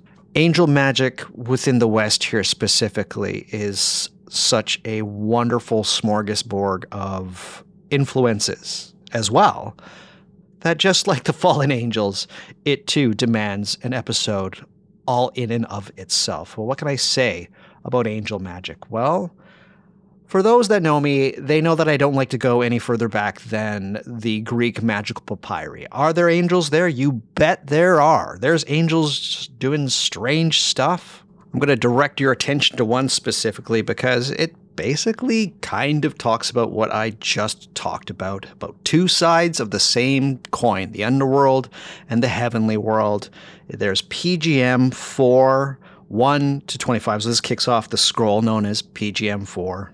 It's a wonderful example of just how zany and crazy and awesome and weird the PGM is, because while we don't know exactly what this spell or ritual is used for, most likely it is asking for those in the underworld to give some kind of a revelation or an oracle to you, the person doing the casting of the spell. Osiris, the Egyptian god, is named. My boy Anubis is named there, the wolf-headed god of embalming and other aspects of the Egyptian afterlife. But you know who else is there? It says, and I quote, "Bring unto me Michael, the mighty angel, who is with God." And for what purposes are all these names evoked? I quote once again, "So let him who is in the underworld join him who is in the air. Let them arise, come in, and bring me news of the matter about which I ask them." Great stuff there. Absolutely love it. Anyhow, one of the things that is very evident in just how present the angels were in and around Alexandria and around Egypt and around the Mediterranean, I'm just going to say, particularly the southeastern Mediterranean, is that angels were probably everywhere. I go through this with Dr. Mika Ahuvia on the episode The Origins of Angels. Within the collection of documents that we call the Greek magical papyri, there is a word that is used so many times, and that word is Sabaoth. What does this mean? It means Lord of Hosts. What could the hosts mean?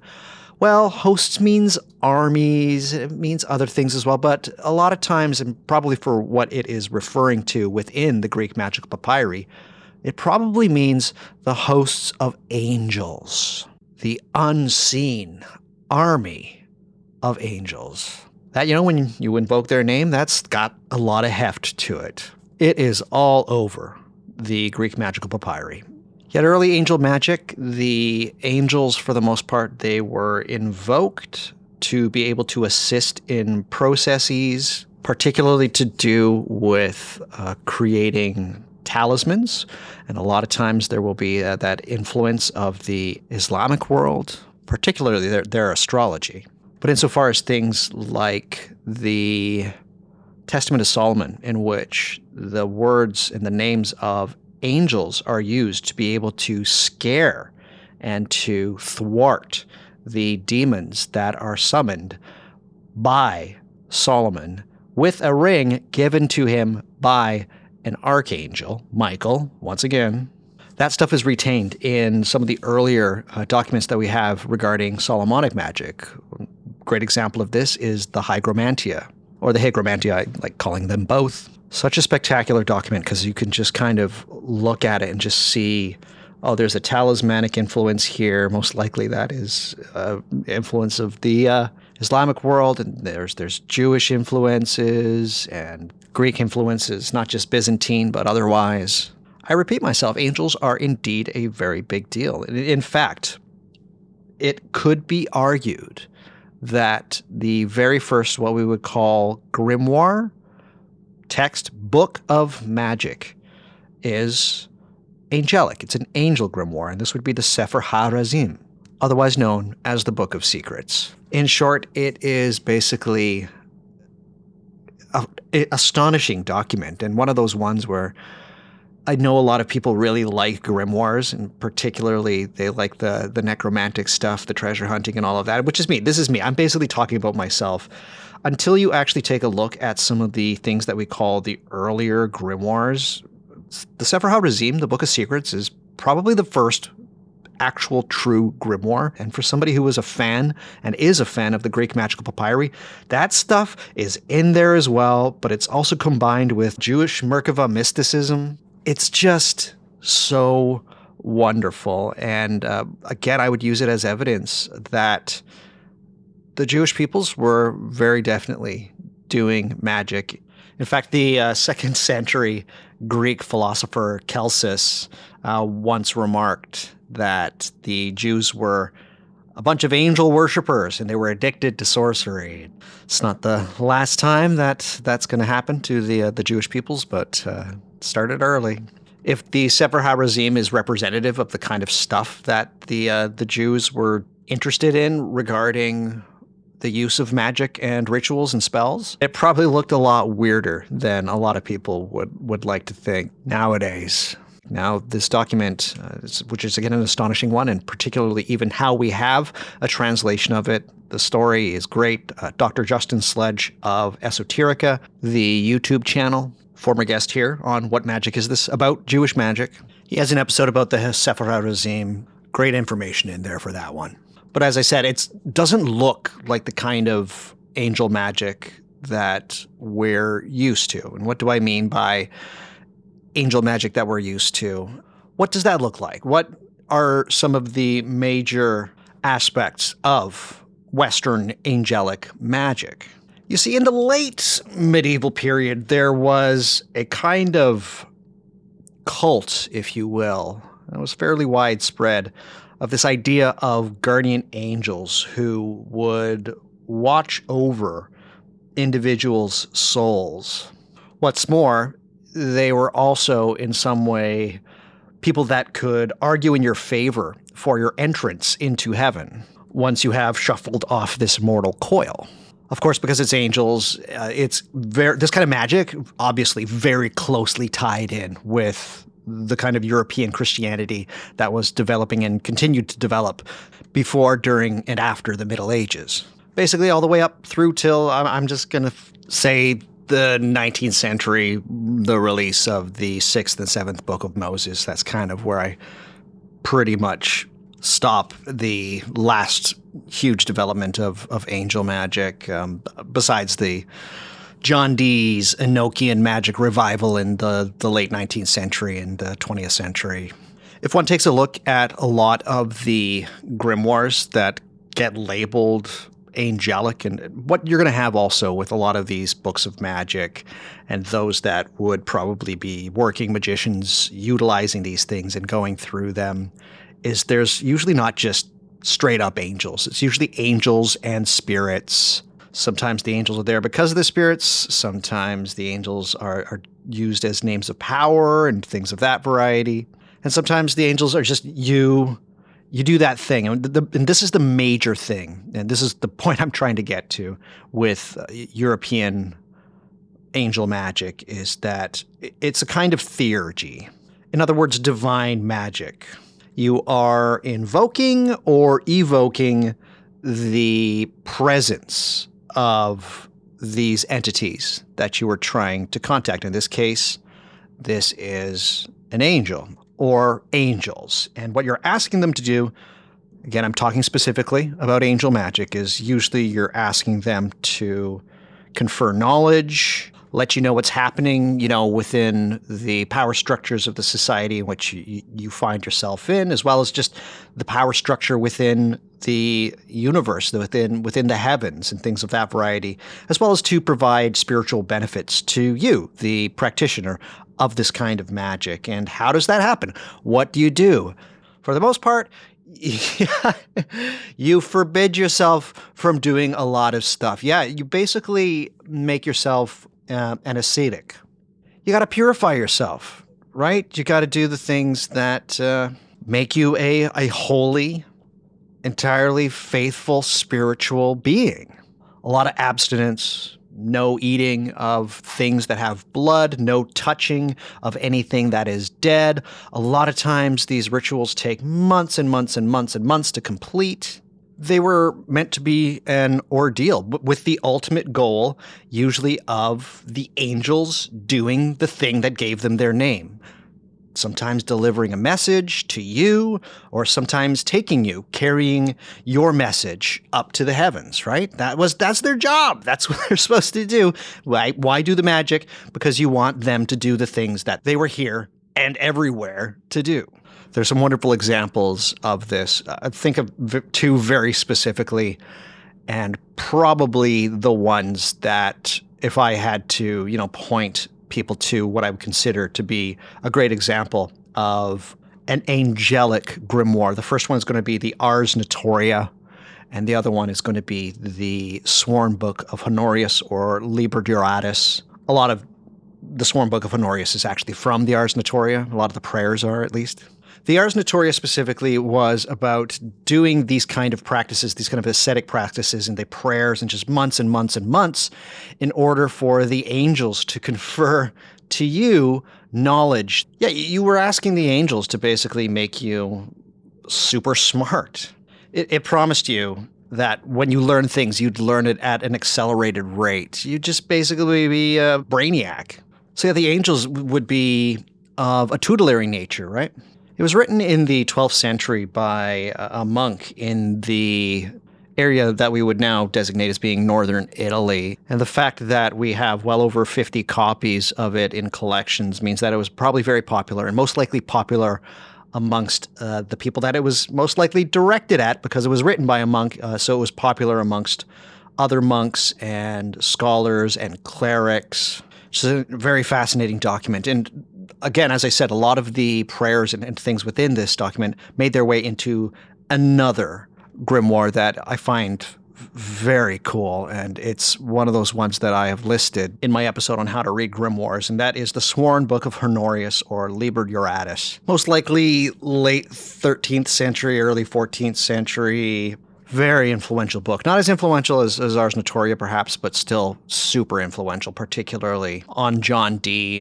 And it has a lot in it. It's a fairly large document. There's the prologue, and then a table of contents, and then the thing begins with instructions about how to do two magical ceremonies. The first one is that you're going to construct a sigil or a seal, and this is called the Sigillum Dei. And I've said it elsewhere. This is the magic seal. This is the one that was kind of pumped up more by John Dee. If you type in Sigillum Dei, you will see it, and you're like, oh yeah, that thing, I've seen that before. Very cool looking, very magical. The second ceremony that happens, or a group of rituals that happen, is for a vision of God, or the Visio Dei. And it's this that takes up the bulk of the text. So almost 2/3 of the Sworn Book of Honorius is about trying to obtain the Visio Dei. But just like most of the things that we consider angelic magic, you gotta be good. You gotta conduct yourself well. You gotta stay away from cruel people and wicked people. You gotta keep yourself clean, and you gotta stay away from those horrible, disgusting women. Yuck. But before any of this stuff begins, you got to do that. You got to do that Ars Notoria thing as well. You got to have tons of prayers. You have to fast. You have to say prayers. You have to go to confession. You have to say some prayers.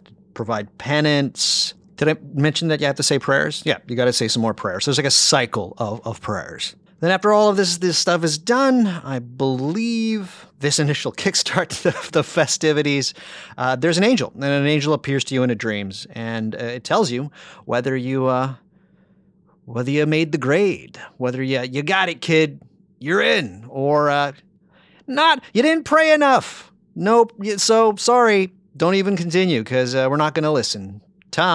Peace, I'm out. But if you made it, if you made the grade, then you can go on to the first part of the operation, which takes 32 days. And what happens? A cycle. More prayers. Anyways, it goes on from there. But as I mentioned, this is an incredibly influential grimoire. It's very fascinating. And a lot of the things in the Sworn Book of Honorius is going to find its way into a lot of other grimoires that we call angelic grimoires. Things like the Heptameron, for instance. But as I mentioned, there's this odd tension within the Sworn Book of Honorius that says a few things. One of them is that you can't really talk to the heavenly angels. You can only talk with the angels that are a bit more terrestrial. And it also says of the more earthly spirits that that kind of stuff is only done by pagans. The book actually says something very funny. It says that only 3 kinds of people can do magic. The first are pagans, the second are Jews, and the third are Christians, and only the Christians do the magic that's within the Sworn Book of Honorius correctly. That vision of God, the Visio Dei, only Christians can do that. That's pretty convenient, right? So even though something like the Sworn Book of Honorius says that it's mainly angelic, there are other spirits in there. There's other things, and some of them we're pretty sure are basically the fallen angels. Okay. But what happens because of things like the Sworn Book of Honorius and other magical texts is that there's a theological debate that occurs as to what is good magic and what is bad magic, whether this is a kind of natural magic or this is a demonic magic. And depending on where you are in certain time periods in Europe specifically, it's not really locked down. And something that happens, which I think is really quite awesome, is that the grimoires get injected with angels, right? Some of the more nefarious looking ones, angels are put there. And in some cases, it's actually even just the addition of an illustration of an angel. There's some later versions of the Ars Notoria in which they make sure that people think that this isn't demonic, this isn't a book of demonic magic or anything like that, or infernal spirits. Look at all of the angels that we've drawn all over the pages here. It's not bad. Angels are good, right? So this book, because there's lots of pictures of angels in it, this grimoire, there's lots of angels around in the margins and stuff like that. We're not doing bad magic. Please don't kill us. But again, that speaks to that influence that I was talking about earlier, just that weird thing where it's 2 sides of the same coin, the necromancy and the more theurgic angelic magic. That makes, I think, the Western ritual magic tradition to be a very fascinating one. There's quite a number of very distinct and very interesting grimoires that one would call angelic, or at least there's grimoires that have a healthy dose of angels within them. I can't go through all of them on this episode, but guess what? If you're a part of the Patreon, the episode that I'm going to be doing there in July of 2026 is going to be about some of my favorite angel grimoires, or appearances of angels in grimoires. I'm going to go through about 4 of them, pretty in depth too. So if you want to hear more about angels and grimoires with angels, and I'm barely going to talk about John Dee, but I'm going to be certainly talking about some very fascinating and very interesting texts. So if you're not part of the Patreon, hop on over. I'm going to be doing an episode on angels and grimoires. Grimoires are great. And due to things like the grimoire revival that we have, we can look at these things with new eyes, and we can have things like David Rankin's Grimoire Encyclopedia. And what's fun is if you go to the first volume of that 2-volume set and you go to the spirit list there and you start flipping through, just a cursory flip through, you'll begin to notice that most of the entities that are there, they're angels. Pretty much 2/3 of the entities in those are angels, and that is because angels were ascribed to so many different things through these grimoires. They're ascribed to hours of the day, to planets, to stars, to seasons of the year. It truly goes without saying that if you want to be involved in some way with doing ritual magic informed by historic documents, then you have to know about angels, and you have to know about how people contextualize them through time and what magicians in the past thought their duties and their functions were and what they could do for the practitioner. Personally speaking, I have not been great at angel magic, and I'm not too sure why this is the case. It might be that my dalliances tend to trend more towards Jake's side, right? More towards the more chthonic, the more underworld entities for the most part. And that could just be because I seemingly tend to get a better response from them.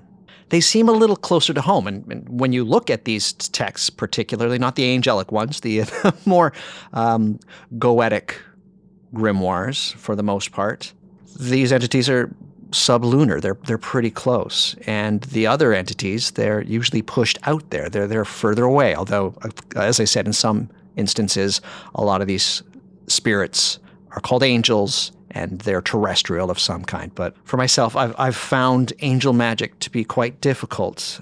The one text where I kind of got some results, which I will be going through in the Patreon episode that I'm about to do. The spirits are called angels in this grimoire, but with earlier documents and whatnot that we look at, it seems like the attribution of these spirits or entities as being angels was kind of probably put there so that it didn't look like it was an evil, nigromantic book of magic.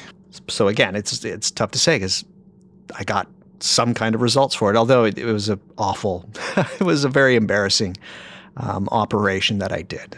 And the results themselves are kind of just like, maybe, I don't know, might be putting a bit much into that. All of this is to say, from what I've observed, angel magic, for the most part, is hard. One of my more recent, when this is within the last 5 years, spirit or angel interactions has been with the Archangel Michael, Saint Michael, a very influential entity across the Western world. Most likely, if you live in a city, there's a church called Saint Michael. If not, there's probably a street, Saint Michael Street. And yet my interactions also with this entity, which I have talked about, also, I'm just doing a lot of promotion for my Patreon right now. I understand that. Daddy's got to get paid, just saying. Yet Michael and my interactions with Michael, I would be somewhat hard-pressed to say have been purely angelic interactions. I want to say that they're angelic in some way, and yet they don't really hit like an angelic interaction should. Which brings me back to, again, saying, I think, and it appears to be, if we look at all of these grimoires and documents, and we look at those who've practiced angelic magic in the past, it is hard. It's not meant to be easy, and it doesn't look easy, and there's seemingly not a ton of shortcuts. Which isn't to say, and I don't want to gatekeep here, that, say, one wants to interact with the 72 angels of the Shemham Foresh, by all means go for it. But to me, and from my understandings, and particularly in the way that I have tried to contextualize angels in this very episode, it's very hard to make that kind of a mystical contact experience. And I know once I release this episode, I'm going to have a lot of people saying, well, I interact with angels. I do it on a daily basis. And I would never say you don't interact with angels. I would never be able to say it. I believe that you've interacted with angels every day of the week or every time you do an angelic interaction. I believe that you believe that, but I don't know if I believe that you've talked with angels. There's a lot of things that can probably go for, perhaps, and it's something that I'm also not very good at, which is scrying, that there's an idea that the light of God or the messengers of God have been trapped in crystals and mirrors, and so scrying has always been a part of the angelic magic story. Part of me really wants to believe that, even if I haven't truly seen it myself. Fully willing to admit here that I'm crap at certain kinds of magic. I really think that there is, even if it seemed like a literary motif, that there truly is something to the be not afraidness of angels. An angelic interaction should utterly shake you from the get-go. That is one of the main reasons that it happens. Because if it's commonplace, the message gets lost. And these are indeed messengers. The experience is a mystical contact one. Angels are harsh. They're hard. And angel magic is hard. But don't stop trying. And while I can say something as flippantly like, I think that angels happen to you, you don't make them happen, do not let that stop you. The constant attempt throughout the centuries of us trying to interact and make angels happen is one of the ways, if not the major way, in which the Western ritual magic continuum has taken shape. It's how it has been formed. Angels are hard. So what? Keep going. Keep trying. Do not let a tired, middle-aged podcaster tell you otherwise. I'd like to return our attention back to that book title that I shared at the beginning of this episode, the book by Malcolm Godwin, Angels, an Endangered Species. They certainly seem to be these days, do they not? I mean, representations of them are all over the place. The street names, the churches, the schools that you send your kids to, those are all there. That is not going away. And if you walk into any occult New Age shop, the amount of books and oracle cards involving angels is, frankly, kind of weird. And yet, the variety, let's call it the species of angel that I've shared with each of you listening today, that's not the sort of angel that you're going to see. That is what it is meant by an endangered species. We seem to have a few problems right now. One of the major problems I think that has happened is that the situation that Jake shared in that Facebook post, that we keep stuffing things into a very tidy category, I think is maybe one of the largest ones.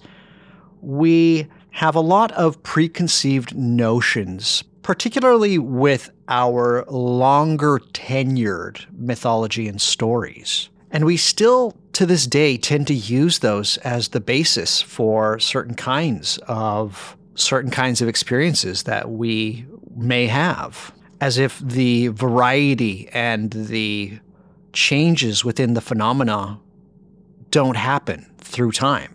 Most certainly they definitely do. It is very easy to make the shift to say that all UFO experiences are just, the same thing as the experiences that people back in the Middle Ages had when they said that they saw angels. Again, I don't think that this is the case. Most likely, somehow, the appearance of what we would call an angel would be vastly different than the portrayals and the characteristics that we gave them seemingly millennia ago. Which leads to another problem that we have now. Could we collectively even recognize an angel? This is perhaps why I stick to my definition of the angel that I shared earlier, which is they are the embodiment of the message. The message is the most important. The transmission of the mystical contact event. It doesn't really matter what they're saying, just that it is being shared. One would hope if such an experience happened to you that you wouldn't get bogged down with the details. I didn't see wings, or I didn't have the sensation of burning, or things of that variety. Stick with the message. While society now and the prevalent culture now probably wouldn't be able to recognize an angelic experience, most likely you would. At least I hope it would after you've heard what I've tried to share during this episode. A final issue is one that no doubt is obvious to everybody listening here, and that is what is permissible, particularly. We just don't seem to share these sorts of things very much anymore. Mysticism just isn't cool. Sorry to say, it hasn't been for well over 200 years. I have no statistics to back this up, but something tells me that these mystical contact experiences, these angelic experiences, have been as prevalent these days as they always have been. The only thing that has changed is what we find permissible. And yet I see things changing. The fact that I have so many very intelligent and people that would consider themselves materialistic, near atheistic people coming to me saying, I'm not so sure anymore. There seems to be part of this experience of everyday life that I'm missing a great deal of. The amount of people reaching out to me with their own messages of this kind would, I hope, frankly lead me to deduce that we are on the cusp of some kind of sea change. And I truly hope that that is the case. I truly hope that we would be able to recognize the angels once again. And finally, I truly hope that if a situation, the likes of which I opened this show with, occurred to you, dear listener, that you'd be okay with it. That you'd be able to tell yourself that this is not you going crazy. That there is and has been a message, and do what you will with it. I've never truly believed in total extinction, but yes, they seem to be endangered. So how do we get more? How does this start to happen a little bit more? As I've said, angels seem to happen to you. How does one make it more likely for this sort of thing to happen? I'm not totally sure. Perhaps there really is something to these texts of angelic magic, these grimoires that seem to share some kind of similarity through the centuries of the process of purification, of purity, of perhaps removing yourself or at least allotting for a somewhat long period of time. Rigorous contemplation, rigorous meditation, withholding certain things that are familiar to you. There might be something to that. I don't think that these grimoires were just a literary tradition, just a trope, a thing that people did just because they had more time than they knew what to do with. People were doing the magic. I can only share what I think right now, and this is where I seem to be landing at this juncture of my life. I think being outside helps.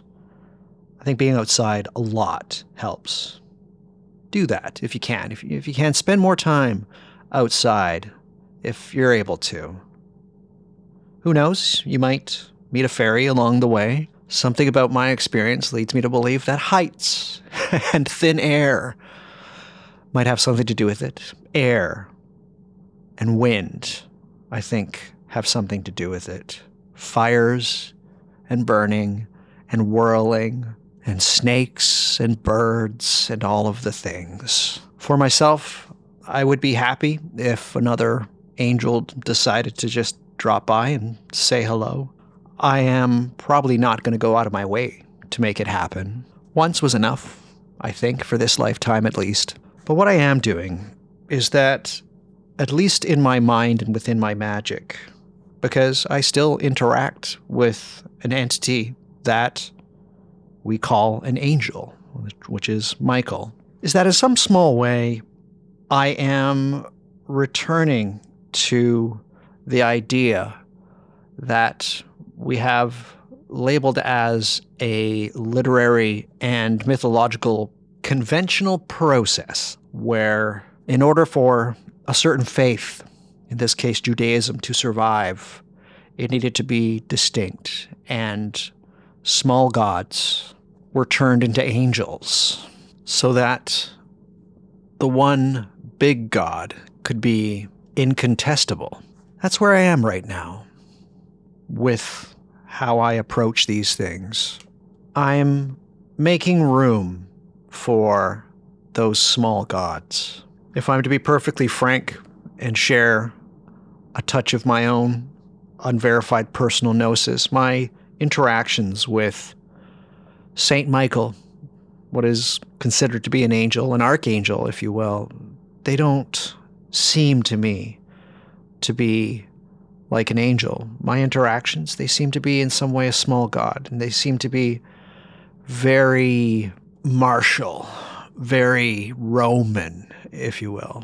And they are one that currently they are not to be trifled with. They are not to be taken lightly. My definition as to what constitutes, a god versus a spirit, or do I default to that expression, the gods are in your head, but the spirits aren't? Depends what day of the week you ask me. My definition seems to be a bit of a moving target these days as to what a god actually is. But all I can say is I'm making room for them, for everything, for the angels, the fairies, the gods, the spirits. All of them seem to have some strange ways of making their presence known. I guess it's down to me, and I guess it's down to you as to which category you put them in. I do truly empathize with Jake when he says that he doesn't do angels, but for myself, I will always have time for angels to do me. Yikes. Sounds a bit rude. Whatever. Probably could have found a better way of saying that, but I was trying to be profound and pithy, and just didn't pull it off. Anyways, you know what I'm saying.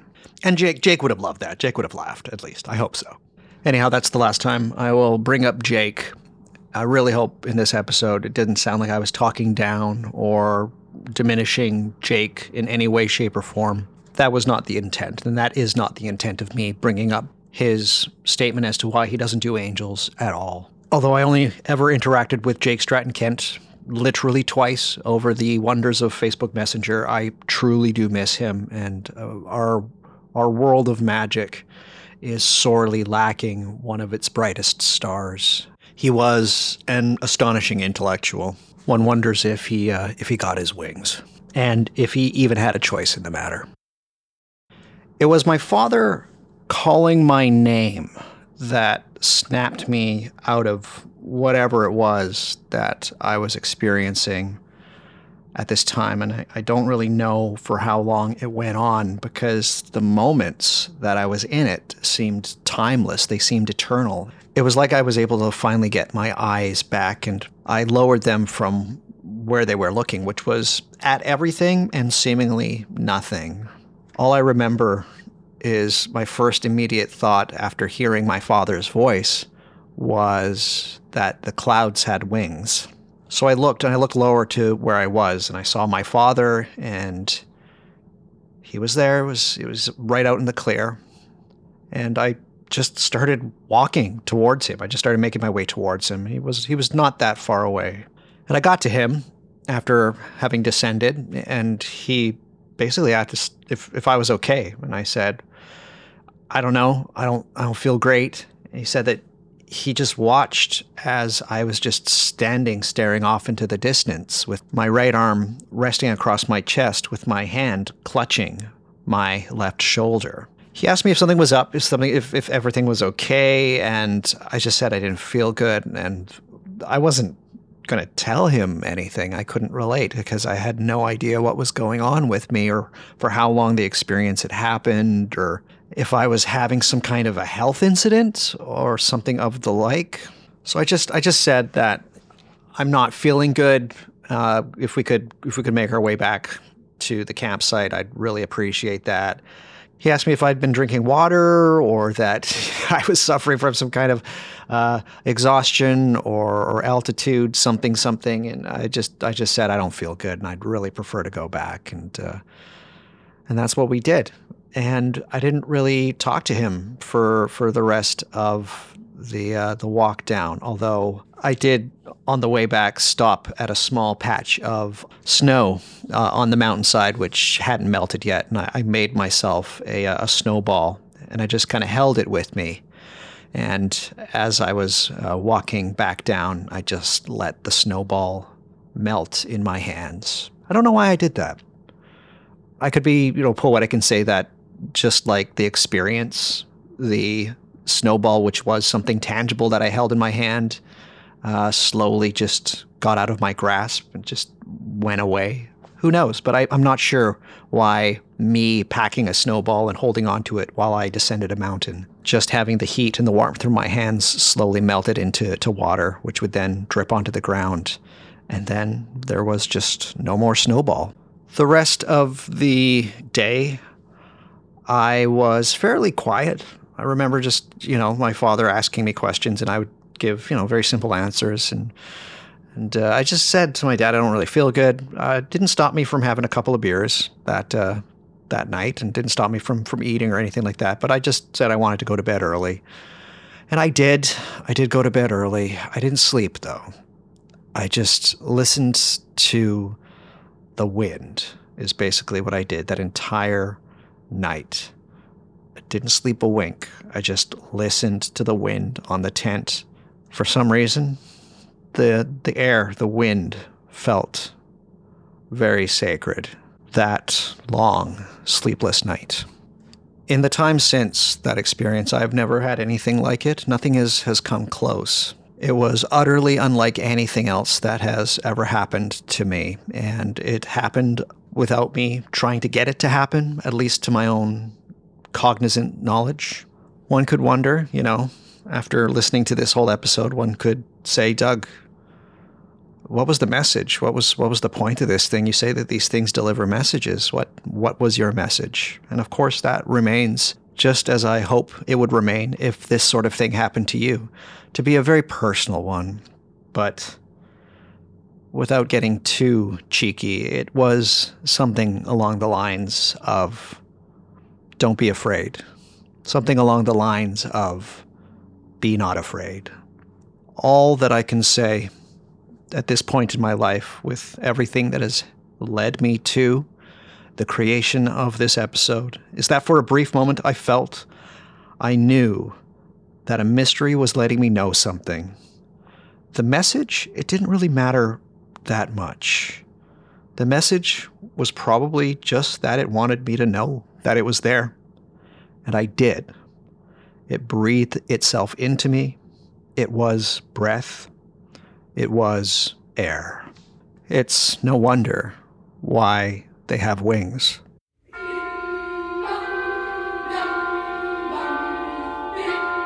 All right, everybody, thank you all for being so patient. It has been an amazing last 6 months. It's been an amazing 2025 so far. I loved the little hiatus that I took from doing this show. I know for some of you, it might have been a bit painful, might have been a bit overlong. You'd be like, Doug, come on, 3 months. You get 3 months. Come back after 3 months. But I really relished the fact that I was able to take pretty much half of the year and just be a dad. I love being a dad. That's all I'm going to say. I don't want to go on for too long. I could do that things. My daughter's an angel, and she is truly an angel. But yes, for the most part, I'm saving most of the comments about my daughter. That'll be on the Patreon. So I'm not doing that to get people to sign up for Patreon. But it's just another aspect of my life that I save for those that want to know a little bit more over there on the Patreon. So speaking of which, if you think that I'm doing something pretty important here with the podcast and you want to support me in some way, then please, wow, it's been a long time since I've done this. So let's see if I remember all of the bits. If you want to support what I do, there's 3 ways of doing that. The first way is the best way, and that is supporting me through Patreon. Oh shit, there's 4 ways of supporting me. Okay, there's 4 ways of supporting me if you think that I'm doing something cool here with the What Magic Is This podcast. All right, the first way is the best way, and that is, of course, the Patreon. That is patreon.com/whatmagicisthis, or head to whatmagicisthis.com and click on any number of the things that say support my show on Patreon. There's tons of them. They're all over the place there. If you do, it's only $7 American a month. I haven't lowered it. I haven't raised it. It's just $7, and you basically get access to a whole different podcast. A lot of the episodes are very much like this episode. So if you enjoyed this episode and the way that it was done, the Patreon is full of this kind of stuff. There's so much content. I like to call them offerings. There's hundreds of hours of stuff that I have over on the Patreon. And in my opinion, it's my best work. That is where the greatest stuff goes, to that Patreon. It's wonderful. And as I said during this episode, what we're going to have going forward the next little while, I'm going to go through my favorite angel grimoires, or grimoires that have angel stuff in them. It's going to be fantastic. Come on over, $7 a month. That's all I'm asking for. That's nothing. That's basically a bag of boiled peanuts. You're paying peanuts to get a whole different podcast. There's about 350 patrons right now. I'd love to get that number up to 400. It would be amazing. So if you want to support me, best way of doing that is Patreon. If you don't like the Patreon, go to whatmagicisthis.com. There's a PayPal there as well if you want to throw me a chunk of change. Any amount helps. $5, $10, $20, $4,000. It all goes to help me and my family. This is my job. This is what I do for a living. It was nice to take the hiatus and just be a dad, but I got to work. I got to keep some food on the table, and the way that I do that is through this podcast, and so any amount helps. Another way of supporting the show is, of course, grabbing some merchandise. Head to whatmagicisthis.com, click on the merchandise tab that I have in there. You can buy shirts, hoodies, mugs. I believe they still have the tote bags. I don't think they have the notebooks anymore, unfortunately, but there's just so much stuff there. They all have logos. I do all of the logos for the most part. That's wonderful. I'm sure if you went there, you'd find a logo that suits your fancy and be like, I'm going to grab something. It's great. I don't get a lot of money from that one, but it's always cool if people show me what they've bought and they take a picture and I get to see it. I'd love to see you wearing some What Magic Is This merch, or drinking out of a What Magic Is This coffee mug. It's fantastic. I've got a lot of my own stuff. Just going to say it's really fun. It's really cool. The last way of supporting me is heading to whatmagicisthis.com or heading to bookshop.org/shop/whatmagicisthis and grabbing yourself some books. So I have an account with bookshop.org that is basically a online website, a place to buy books, and it helps independent booksellers, it helps the authors, and it also helps me. I get like a little chunk of change if you buy a book through the What Magic Is This bookshop. And I've got basically almost all of my episodes with bookshop links right now. So if you want to grab some books, because books are the reason that this whole occult thing that we have here in the West is here. It's a very literate tradition for the most part, as far as how we go about composing rituals and how it evolves in this continuum that I've talked about at many points in this episode. Books, that's how it happens. And trust me, you'll find something that you like in my What Magic Is This bookshop. So go to the website. You'll find all of the links there, and they'll definitely be through the episodes that I do. Speaking of which, as I talked about a lot of things in this episode, there's going to be a lot of show notes for this episode. Please head to whatmagicisthis.com, all one word, whatmagicisthis.com. You'll find episode links to every single show that I do here, and under that, there's book recommendations and show notes. A lot of really cool stuff on this one, a lot of really great books being recommended. I put so much time and effort into gathering all of the show notes, and it's just part of the job, right? And you're getting that for free. You're expanding your knowledge in every way, shape, and form. I love doing that. Anyhow, all of these things, every single one of them, is available on my website. That is whatmagicisthis.com. Or if you want to support me on Patreon, which is where I want to see you, the place to go is patreon.com/whatmagicisthis. Again, thank you, each and every one of you, for your patience. And the next episode's going to be out when it's going to be out. This one took a little bit longer than I thought it was going to take, but I wanted to basically give you folks the best that I can. And I just took my time with doing this episode, and there was a couple of really huge speed bumps along the way, just things happening. And anyways, it got done when it got done, and I had a blast with this episode. So the next episode, can't really tell you what it's going to be, but it's going to be a good one. All right, everybody, until then, I want each and every one of you to stay healthy, to stay hopeful, and to stay luminous. Until next time, all the best always. Love you. Take care. Ta.